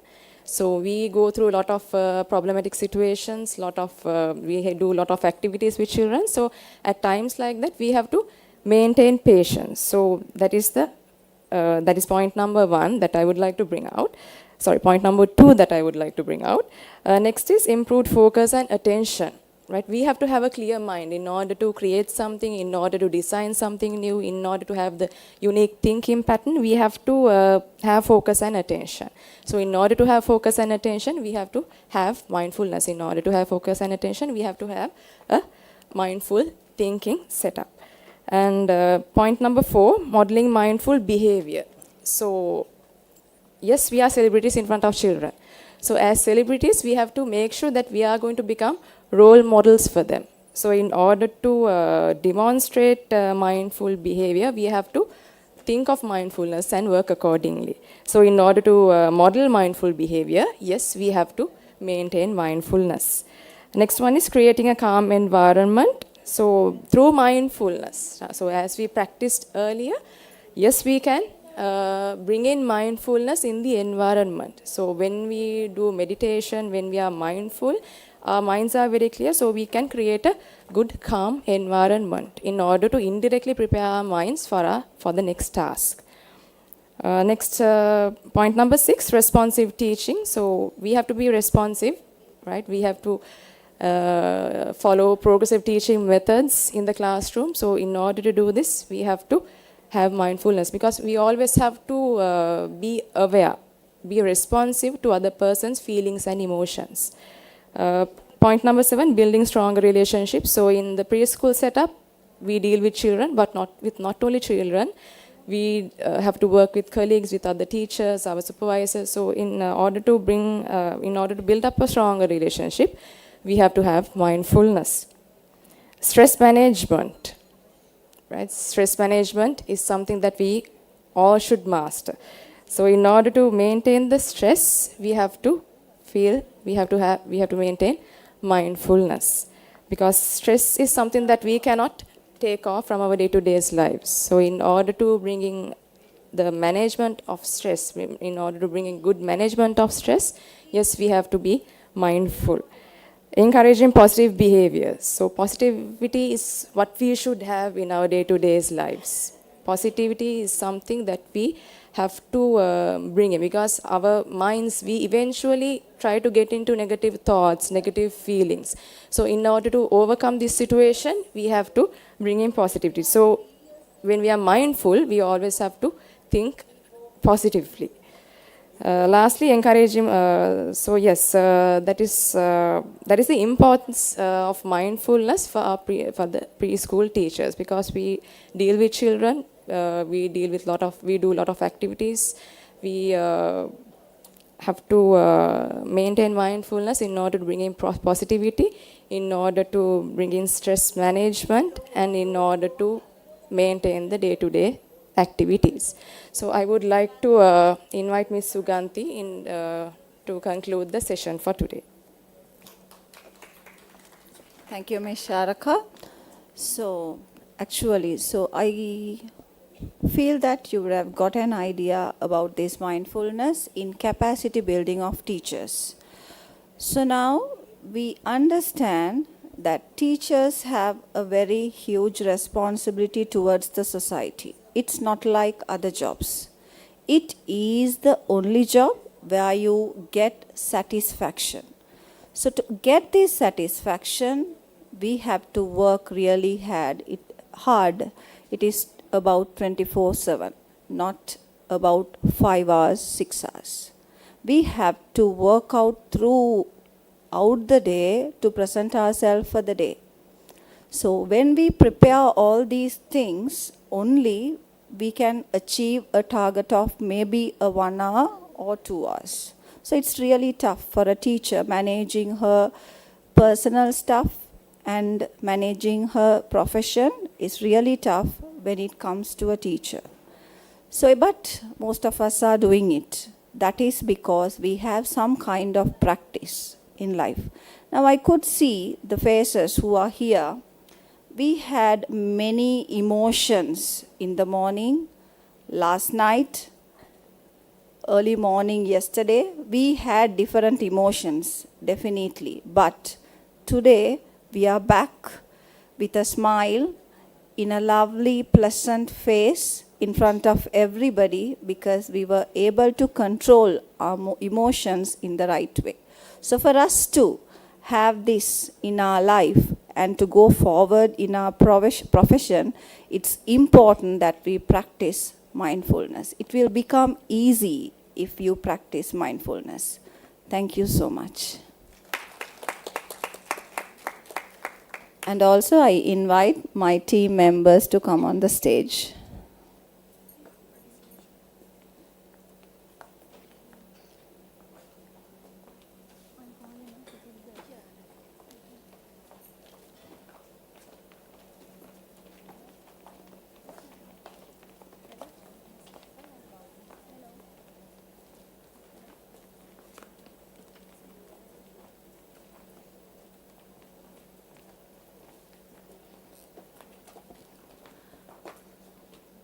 Thank you, team, for being mindful on mindfulness. Greatly appreciated. Can I have the pleasure to invite Professor Rajendran Govindran, Dean of the Faculty of Education, to give a small feedback regarding this interactive session.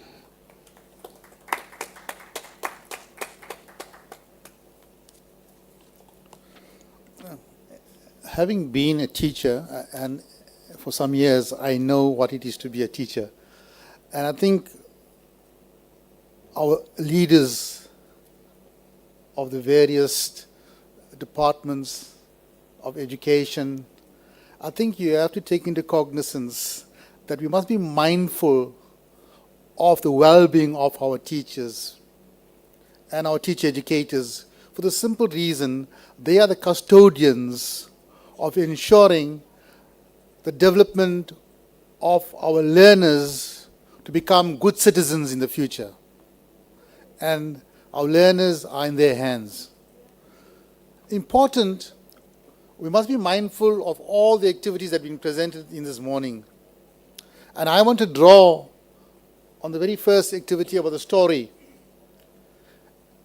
about the boy. It is important as teachers that we must be mindful of the learners that come to our classroom. In that, I'm saying you need to be cognizant of the fact of the background, what experiences they had, what is the social background, what is the economic background, what's the poverty status, etc., what's the health conditions of the learner that impact on them learning in the classroom. And with respect to that, we must be mindful that the principles of universal design for learning should be invoked to some extent. And that means, for example, engaging multiple ways of representation so that learners can access and find a way through in the learning and the episodes that you present to them. And also the important thing about multiple ways of actions and expression in the classroom. And also the principle of alternative ways of engagement. Those are important things to be mindful because we have to bear in mind that all learners that come to our classroom have different levels and capabilities.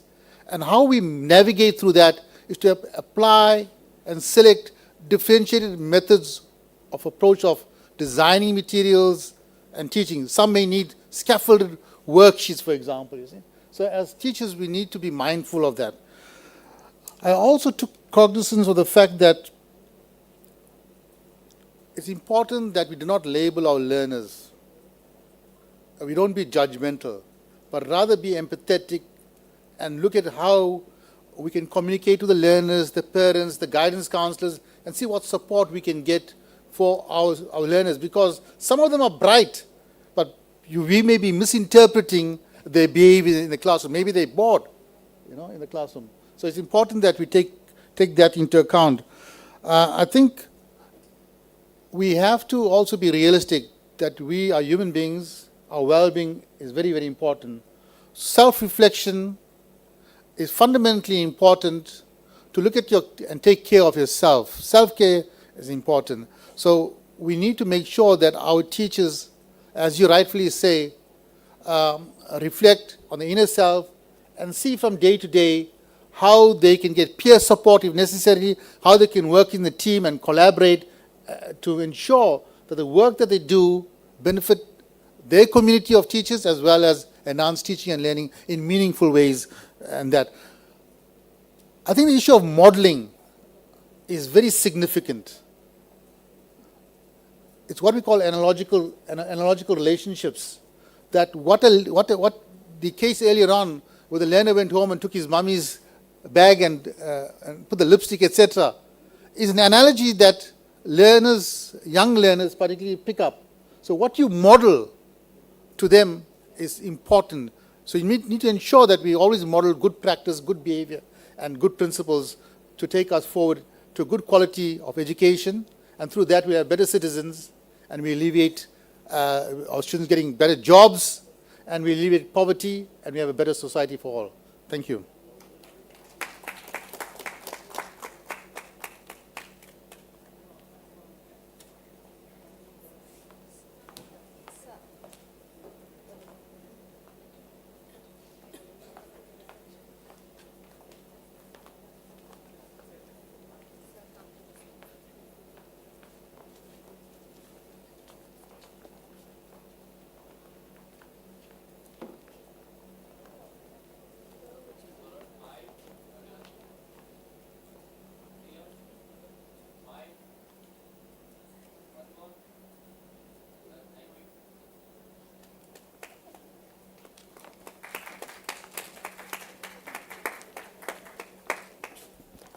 And those who took part in our interactive session, we have a small compliment for you.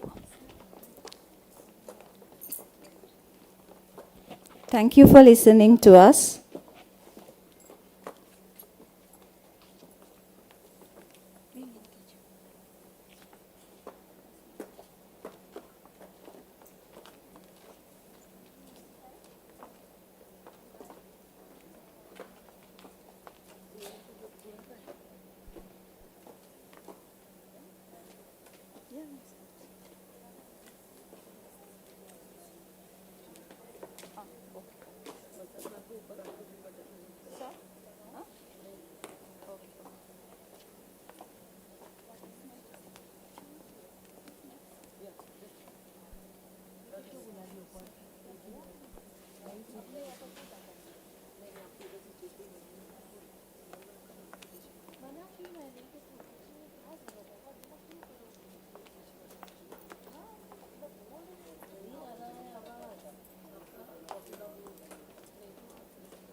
A very good afternoon to one and all present here. I know you all are being constantly, since morning, busy with all your schedules. But this is some very important thing that I'm going to announce now. So we are all here for your international conference. And with that, we also have few awards to be given away. We all out here sitting out are one or the other way related to the education society, and we implant the new generation with the best education in the world. We are here to express and relate with each other how to, form new habits or acquire new systems to build the best nation ahead. So upcoming, we have few awards. I would request Mr. Zahur sir to escort Honorable Dr. Bandula sir to please come up on the stage for giving away the awards. I would also request Masud ma'am to kindly come up on the stage. I'm really sorry, my voice is a bit of a problem.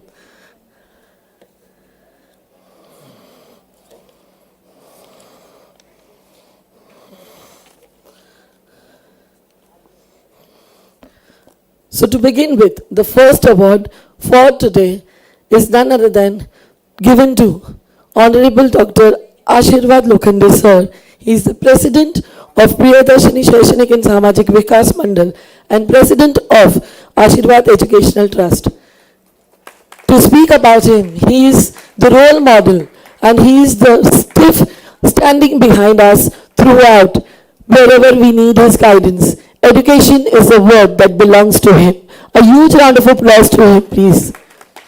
Loudly, a bit of an energy.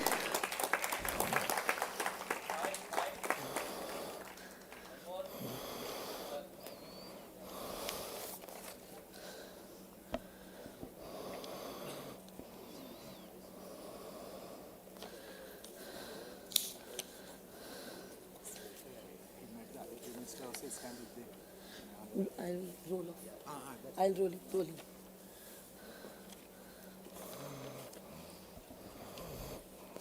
Up next, we already have on stage Mr. Zahur Ansari sir, who will be awarded by Bandula sir for his achievement and always being with us for the educational stream. Thank you so much, sir, for being the wall of education. Congratulations, sir. A huge round of applause for Mr. Zahur Ansari.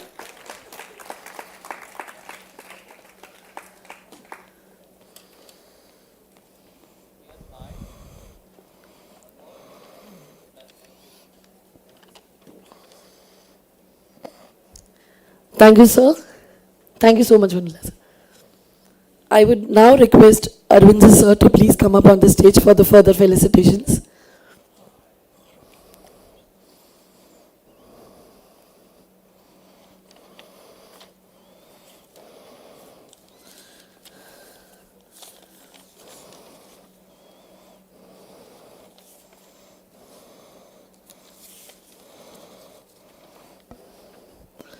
I would now request Dr. Pradnya Ashirwad to kindly come up on the stage to receive her award. Dr. Mrs. Pradnya Ashirwad, who is a trustee member of Ashirwad Education Trust. She is a strong pillar of the institution who stood behind us and motivated us to get through the hurdles. She has the experience of around 25 years in the field of education. A huge round of applause for her, please.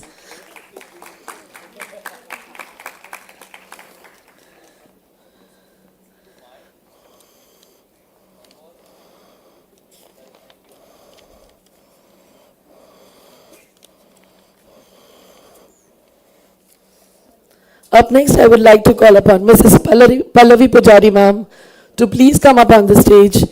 She is the Secretary of Priyadarshini Shaishanik and Samajik Vikas Mandal, dedicated to facilitating smooth administration operation and fostering executive communication to our esteemed education society. Have a huge round of applause for Pallavi ma'am, please.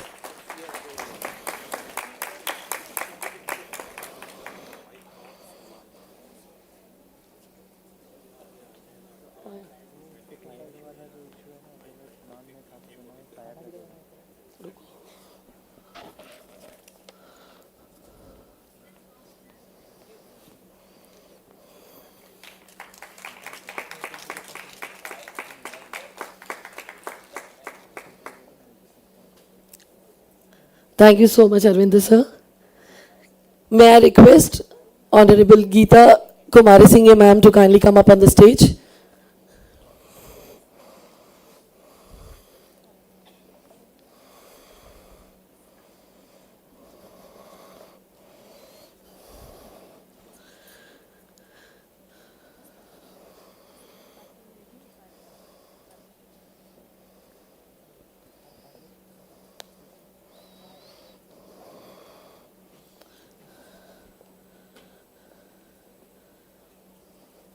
It's my privilege to introduce the next awardee. She is an individual who ensures the physical integrity and financial being of our esteemed education. The treasurer of Priyadarshini Shaishanik and Samajik Vikas Mandal, none other than Mrs. Pratima Garud ma'am.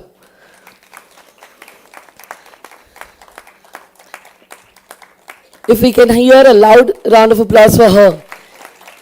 She is dedicated to education and she believes in true education. Thank you so much, Pratima ma'am, for always standing next to us.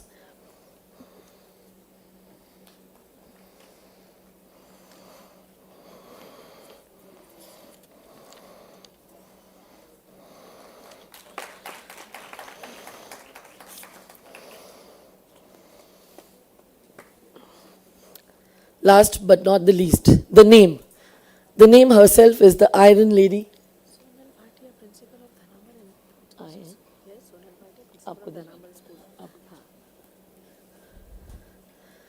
As I said, last I'll be announcing the next awardee. The next awardee is the name itself is the Iron Lady standing right away on the stage. None other than Mrs. Matsat Sahur. She is the CEO of Sailee International School and College and coordinator of Sailee Degree College. With her proven track record of leadership, innovation, and a strategic vision, she has steered our education toward unprecedented success. And to all of you to believe, we all standing right here is the plan and the blueprint made by none other than Mrs. Masrat Zahur. A huge round of applause for the Iron Lady. Up next, I call upon Mrs. Sonal Manish Bhatia, the principal of Danaman School and College. To welcome her, she is a principal. When I say principal, education is already related to it. So she has an experience around 15 to 17 years down at the education society.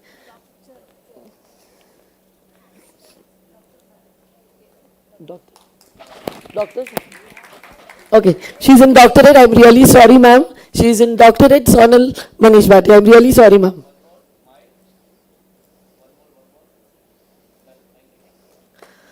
Thank you so much, and we acknowledge your presence, ma'am. Thank you so much for being with us. Thank you, sir. Thank you, ma'am. We will lead the program ahead. What's next? Interactive session?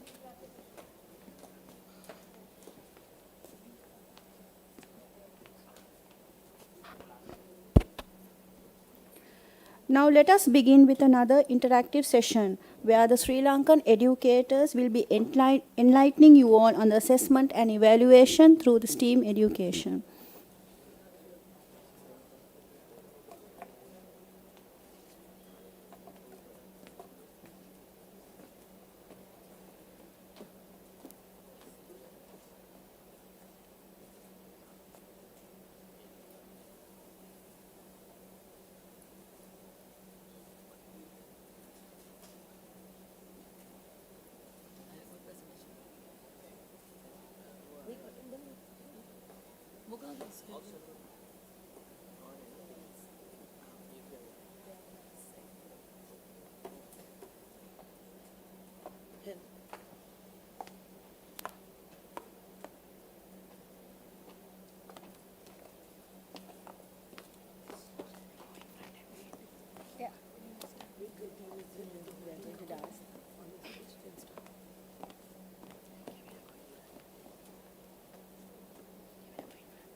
All right, good afternoon, everyone. Good afternoon, everyone. All right. We feel the energy in this room is very low, and we believe learning happens best when your energy is at a very good level and also when you are at ease. So, to get the room's energy up, we are going to do a small icebreaker game, right? I'm sure you all might know this because you all would have done it with your kids in school sometimes. Follow the leader. How do we follow the leader? We are going to show some moves. We want you all to stand up and follow us. Can we all stand up? Thank you. Thank you for everyone who's standing up. And by the way, we are so happy to be here as a group. So we are enjoying India already, and thank you for the welcome, warm welcome. Okay, Is everyone ready? Okay, let's get the energy high soon. Yes. Yeah.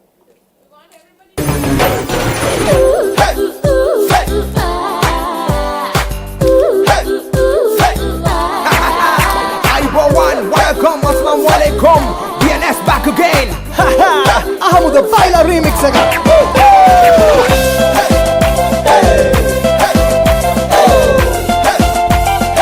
It's the Baila remix of the year.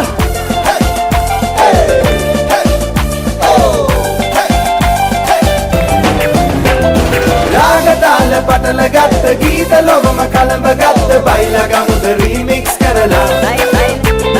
Baila gamu the remix karala. Baila gamu the remix karala. Eage masina takala maava oravala yal pana menge naava picha malak paravela jayata payana boya data ekvela bet dage duwa alam parala o jaye kiya Baila gamu the remix karala. Baila gamu the remix karala. Ay chumka chumka. What chumka? What chumka? What chumka?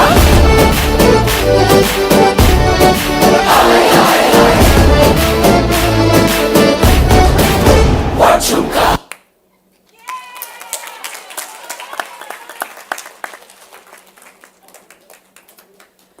All right.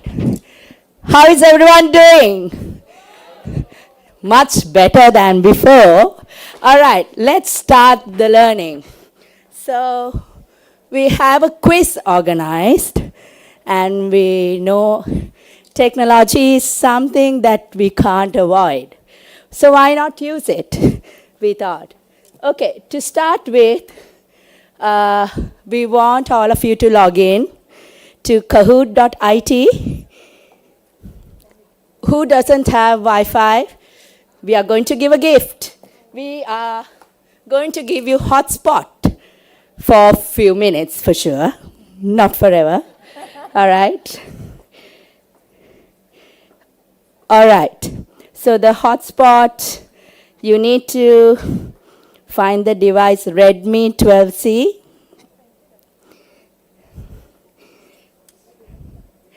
Okay. Our team will come and support you to help you out if you need any help. Please raise your hand so we can help you out.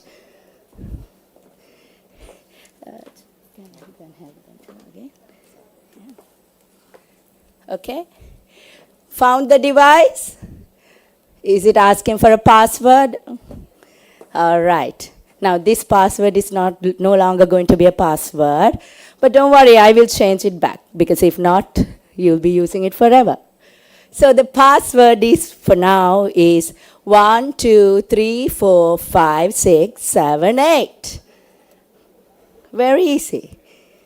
1, 2, 3, 4, 5, 6, 7, 8. I'm sure all the educators present here can count in sequence, so they won't miss out on the password. When you're ready, raise your hand. Who needs more time? Who needs more time? Okay. You need to go to kahoot.it. That's the website. And then it will ask for a PIN. And you can enter the PIN that's shown on the screen. 352647. I want to thank Miss Ventura, because in one of her sessions, she used a Kahoot quiz, and that's how we got this idea. We can use this. So thank you, Miss Ventura. And we found it very interesting, so why not use it, we thought. All right. We have 3, 4, 5 players for now. Any more? Anyone else wants to join in? Okay.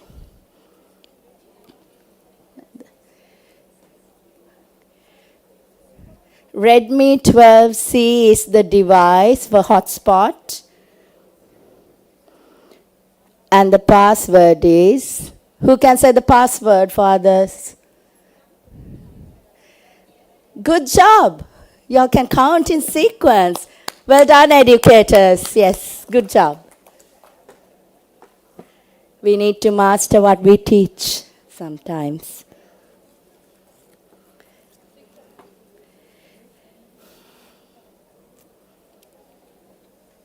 Wow, we've got 10 players. Yes, so 15 players and we will start. Log in soon to not miss the podium. You'll get a chance to be on the podium if you win.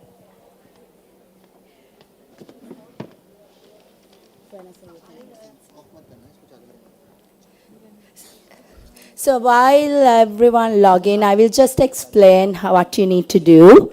Yeah. So, Okay, then we'll get. Okay, no problem. no, Redmi 12C. Or I'll wait for all 15 to sign up so that they are receptive to me and listening to me mindfully.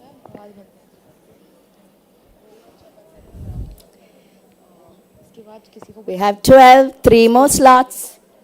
Who wants to join?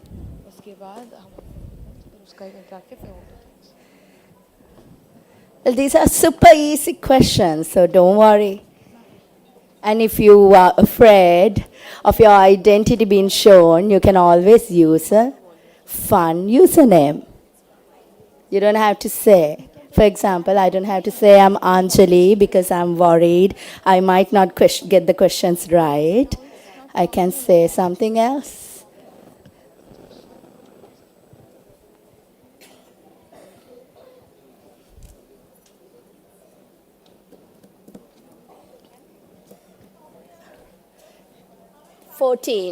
One more.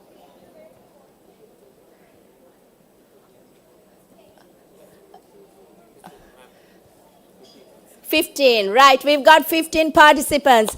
Everyone ready to start? Right, let me explain what you need to do. What you need to do is, when I press start, you will see some questions on screen. Now here, we are not going to assess your knowledge on assessment and evaluation, but the basic concepts like color and shapes too, right? So you need to be fully focused. Now you've done 2 mindful sessions. I'm sure you can be present in this moment and do it properly, right? So what you need to do is when the screen question come up on the screen, you'll have 30 seconds, right? 30 seconds to read and answer the question. 30 seconds, right? Well, after you read and answer when you're answering the question, you will see 4 answers. So it's MCQ. You have 4 answers. You can choose one. So the correct answer, if it's in a red box with the square shape, right? You need to select the red box with a square shape on your phone. Understood? So if the answer is in the red box, forget about the shape, but okay, red box. I'm making it easy. If it's in the red box, you have to press on the red box on your phone. All right? Ready? Let's go.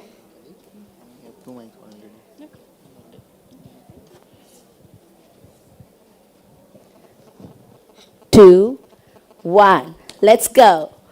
The first question. What does the acronym STEAM stands for? I'm sure you should know this. You are very much familiar with this because we've had over 40 lecture series sessions. I mean, if you don't know, I am worried why you are here at the first place. Right? So, all right. 4, 3, 2, 1. Your time is up to answer. Well done, everyone. 10 have got it correct. Okay, next question. This one next. Okay, who's adorable? You are on top. Right, next. Number 2, why is formative assessment important in STEAM education? To assign final grades, to provide ongoing feedback for improvement, to evaluate student knowledge at the end of the course, to determine class rankings. You're getting a bit serious. We should sometimes. 4, 3, 2, 1. All right. 6 have got it correct. That's good. That's not bad. Okay, next.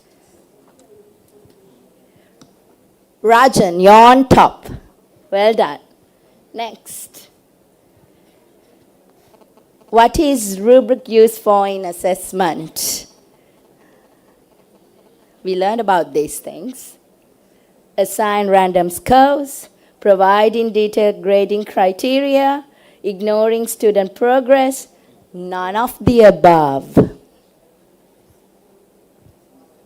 10, 9, 8, 7, 6, 5, 3, 2, 1.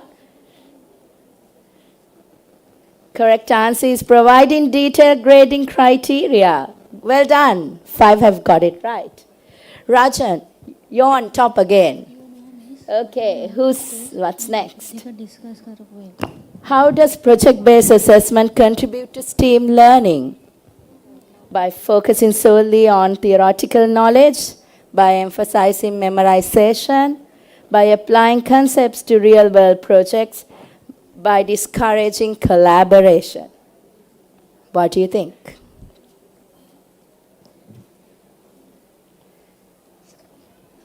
Six more to answer the question. Think.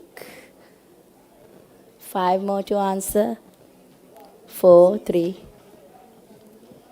All right.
And there is no I think. It's only yes or no. False. 11 have got it correct. Nice. Next. How can technology be integrated to assessment strategies in STEAM classroom?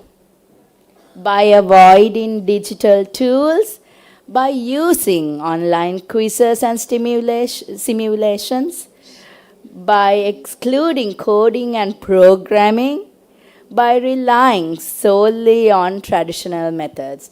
I think this is a clear answer because the answer is at practice right now. Just a hint.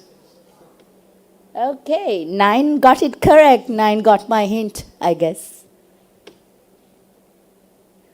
What is the purpose of a portfolio assessment in STEAM education? These were the last few lectures we had. So I think memory is fresh still. Yeah. To limit student creativity, to showcase a collection of students' work over time, to ignore the importance of reflection, to avoid involving parents in the assessment process.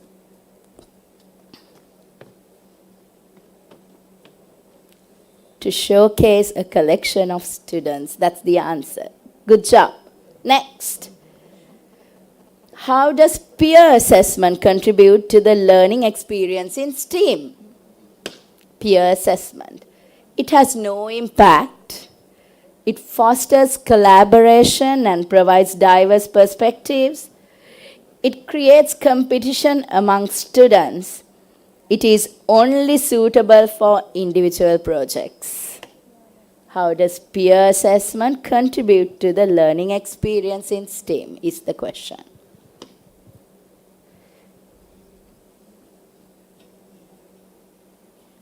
Well done. Next.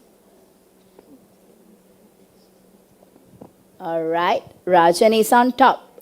True or false? I'm making it easy every now and then. We want to make it easy. Purpose of using authentic assessments in STEAM education is to evaluate skills in real world, meaningful context. Is it true or false? Purpose of using authentic assessments in STEAM education is to evaluate skills in real world, meaningful context. I mean, this is one of the key things if you know what STEAM is to answer. Well done. How does the integration of arts in STEAM impact the evaluation process? It has no effect on evaluation. It enhances creativity and expression in student work. It limits assessment to technical skills only. It slows down the evaluation process. Is that true? Just see.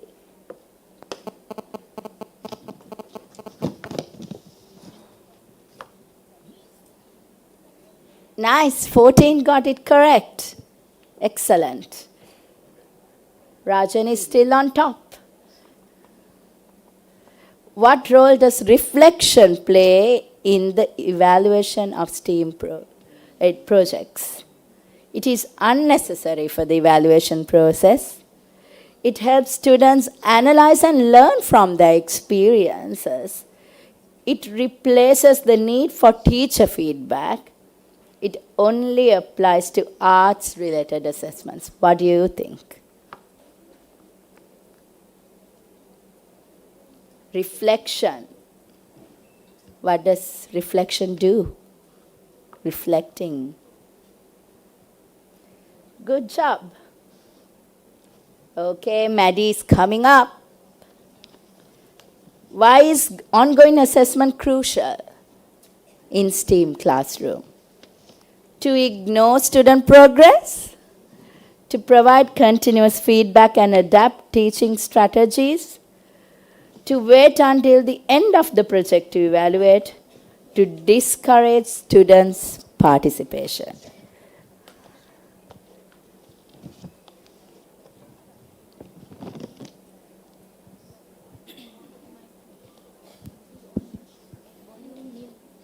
Well done. Whoever who answered got it right. Nice. All right, 5 more to go. In project-based assessments, what should be emphasized when evaluating group projects in STEAM? In project-based assessments, what should be emphasized when evaluating group projects? Individual contribution only, collaboration, teamwork, and the quality of the final product, ignoring collaboration aspects, only focusing on the end result. Good job, everyone. All right. Next one. How can technology be used to facilitate real-time feedback in STEAM assessment? By avoiding digital tools, by excluding coding and programming, by incorporating online platforms and instant messaging, by relying solely on traditional feedback methods. Quite easy if you read it right.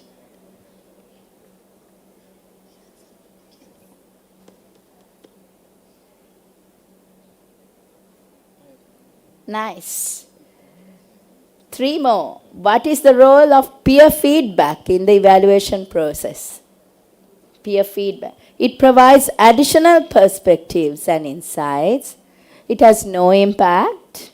It creates unhealthy competition among students, or it is only suitable for individual projects.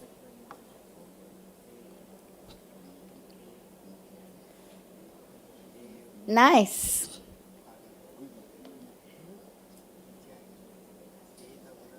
Next one. How can formative evaluation be incorporated into a STEAM curriculum effectively?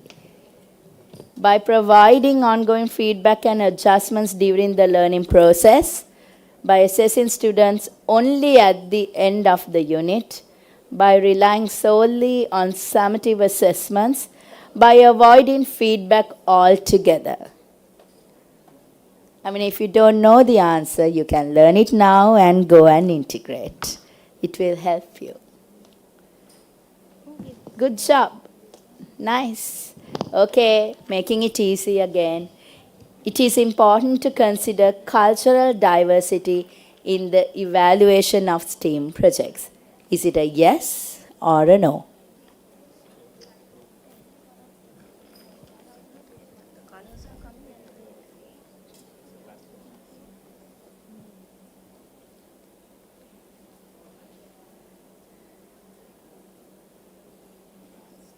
Nice. Last question, another true and false, true or false. Incorporating cross-disciplinary assessments in STEAM education promotes holistic learning. Yes or no? It's a true or false.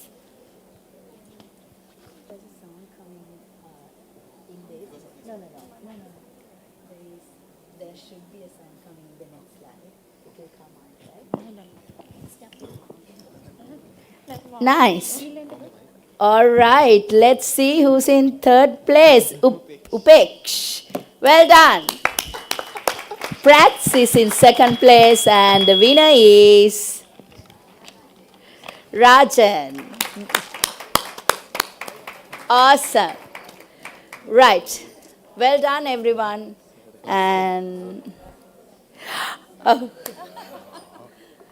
no wonder you're a dean. Okay. Okay, right.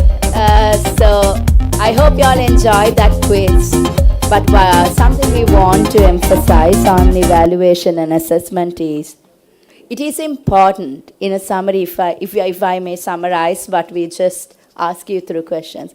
It is important to evaluate and assess children, not at the end of the year once, but it should be an ongoing process that is integrated to the daily routine.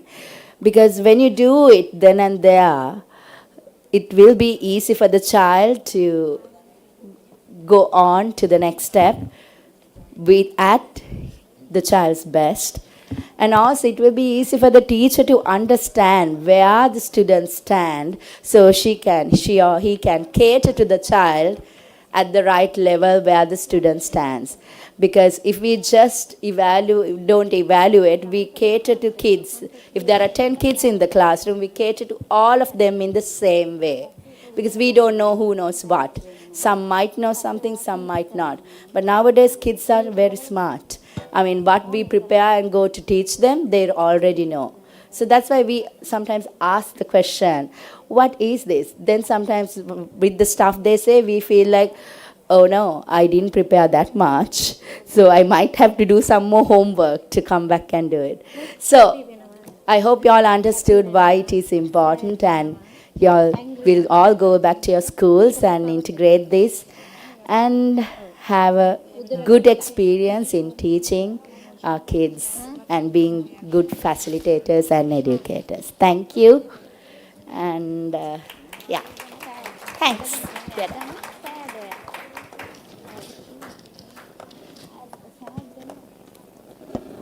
Thank you so much, team, for this well-organized session. Can I have this opportunity to invite Madam Ventura to give a small feedback on this session?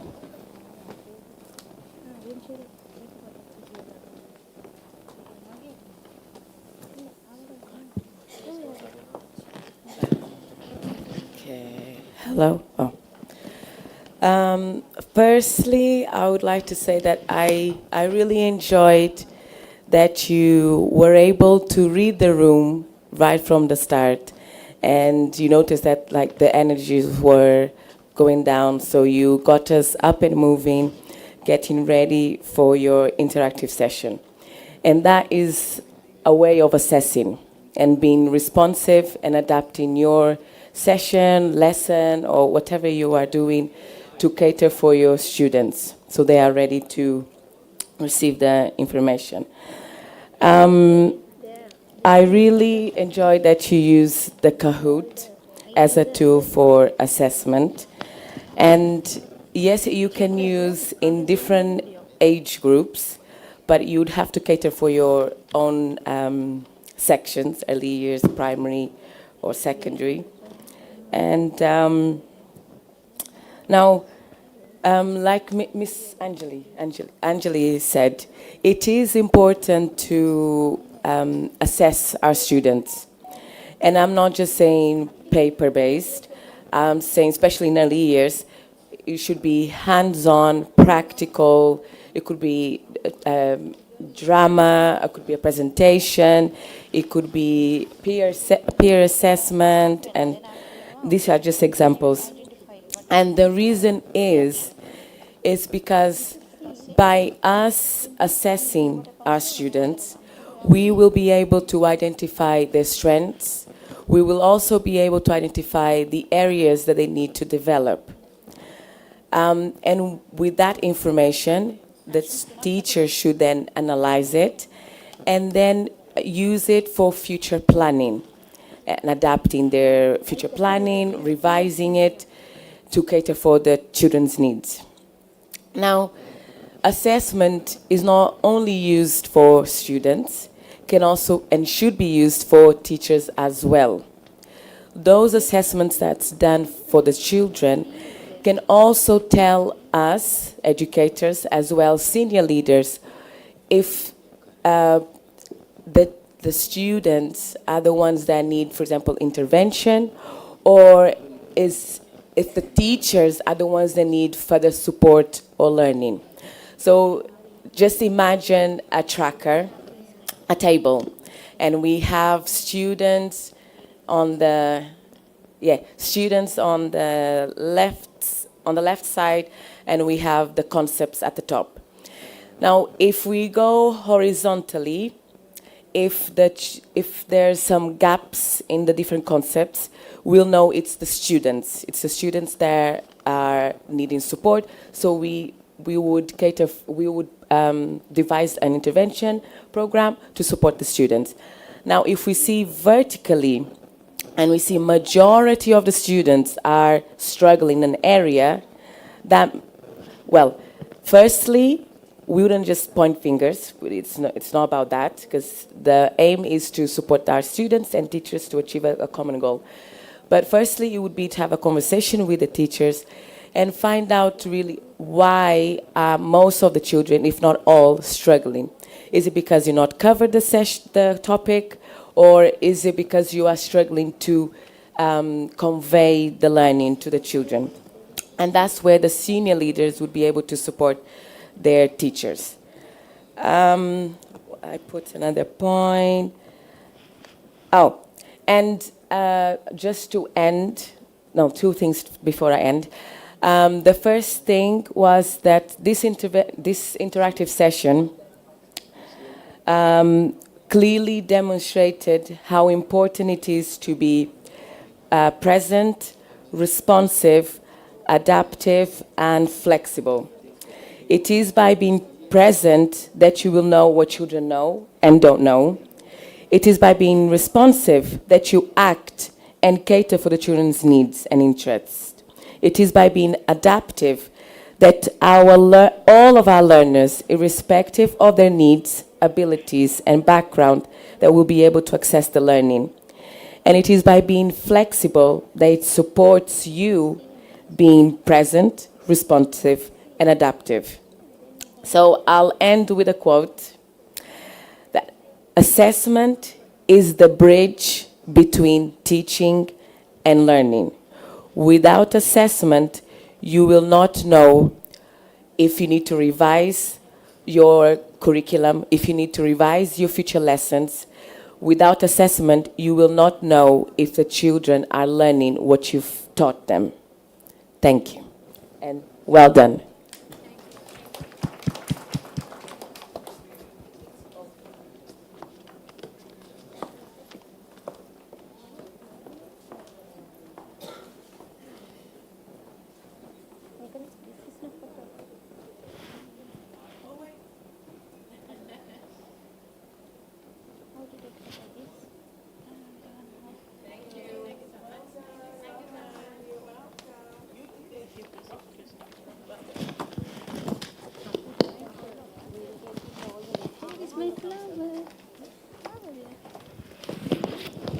Moving ahead now, we are presenting the Self-Defense Act from India. This is basically to showcase how the children and women can protect themselves. This is presented by Mr. Samit and his team.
나한테 시구다지 번죽이 헤치 헤이 안 쉬 고 역 세치 아치 큐 왼쪽이 헤치 헤이 안 쉬 고 체인지 헤치 헤이 안 쉬 고 어때? 이게 말기 하드 에치 헤이 안 쉬 고 다리 말기 하드 에치 헤이 안 Shi. Ko. Hey. Kokan chuki. Ligi kokan chuki. Hadi. H. Hey. An. Shi. Ko. Idari kokan chuki. Hadi. H. Hey. An. Shi. Ko. Hey. Stoke. H. Hey. An. Tay. H. Hey. An. Tay. Pauchi. H. Hey. An. Tay. H. Hey. An. Tay. Jordan. H. Hey. An. Tay. H. Hey. An. Tay. Ye number ek actually. H. Hey. An. Tay. H. Hey. An.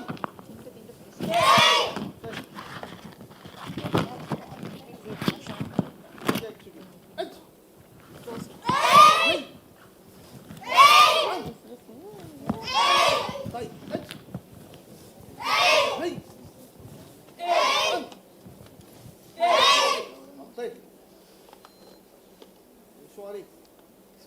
Arigato. Second group.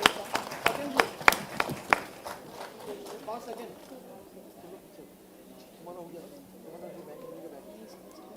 Group 2.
Ayo tunggu.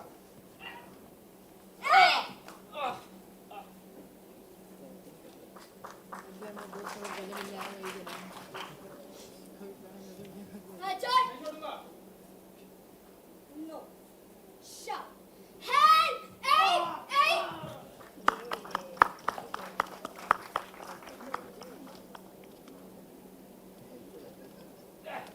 John!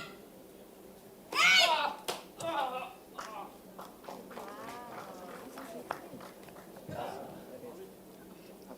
No. Shut. Hey! Hey! Hey!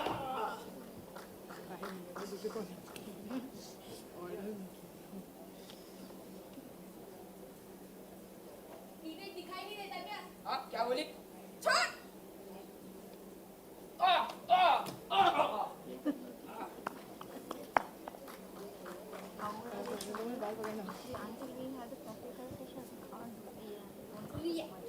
इन्हें दिखाई नहीं देता क्या? हाँ क्या बोली? Grab. Hey! Hey!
Hello, hello. The last act of this self-defense is still remaining. They are preparing. That is why the curtains are drawn for 2 minutes.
Are you crying?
That was definitely a power packed and a very, very educating performance for all of us here. I stand here today as a proud and a grateful student to express my heartfelt thanks to all those who have made this event possible today. I would like to express my gratitude to all our guests who have taken out time from their busy schedules and graced this occasion with their presence. Your presence definitely added the spark to this event. I would like to say this event would not have been possible without the support and hard work of each and every one of you. On behalf of my entire institution, I would like to express my heartfelt gratitude. It is a wrap for today. I hope to see you all tomorrow. Thank you so much.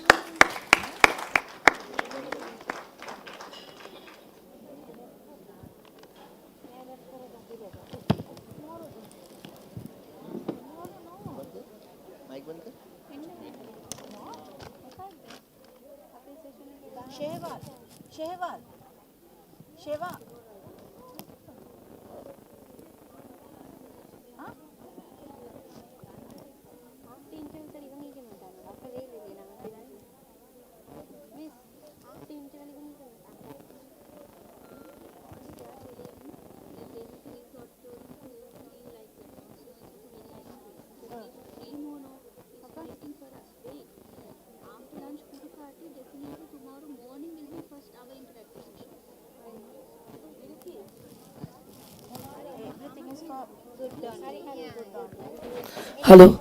All the council members of the Sailee, please come out of the stage, please. In the auditorium, all the council members, please on the stage. We have to escort the delegates and the VIPs for the lunch.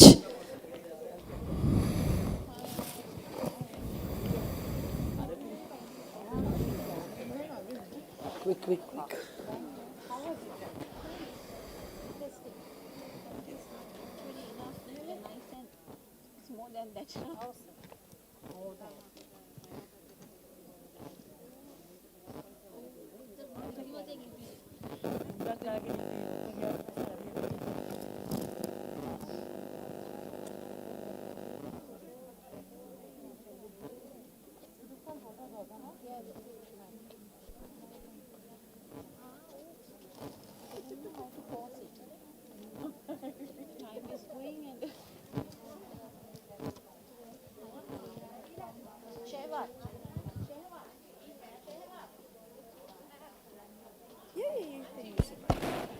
Requesting everybody to please move towards the exit gate for the lunch, please.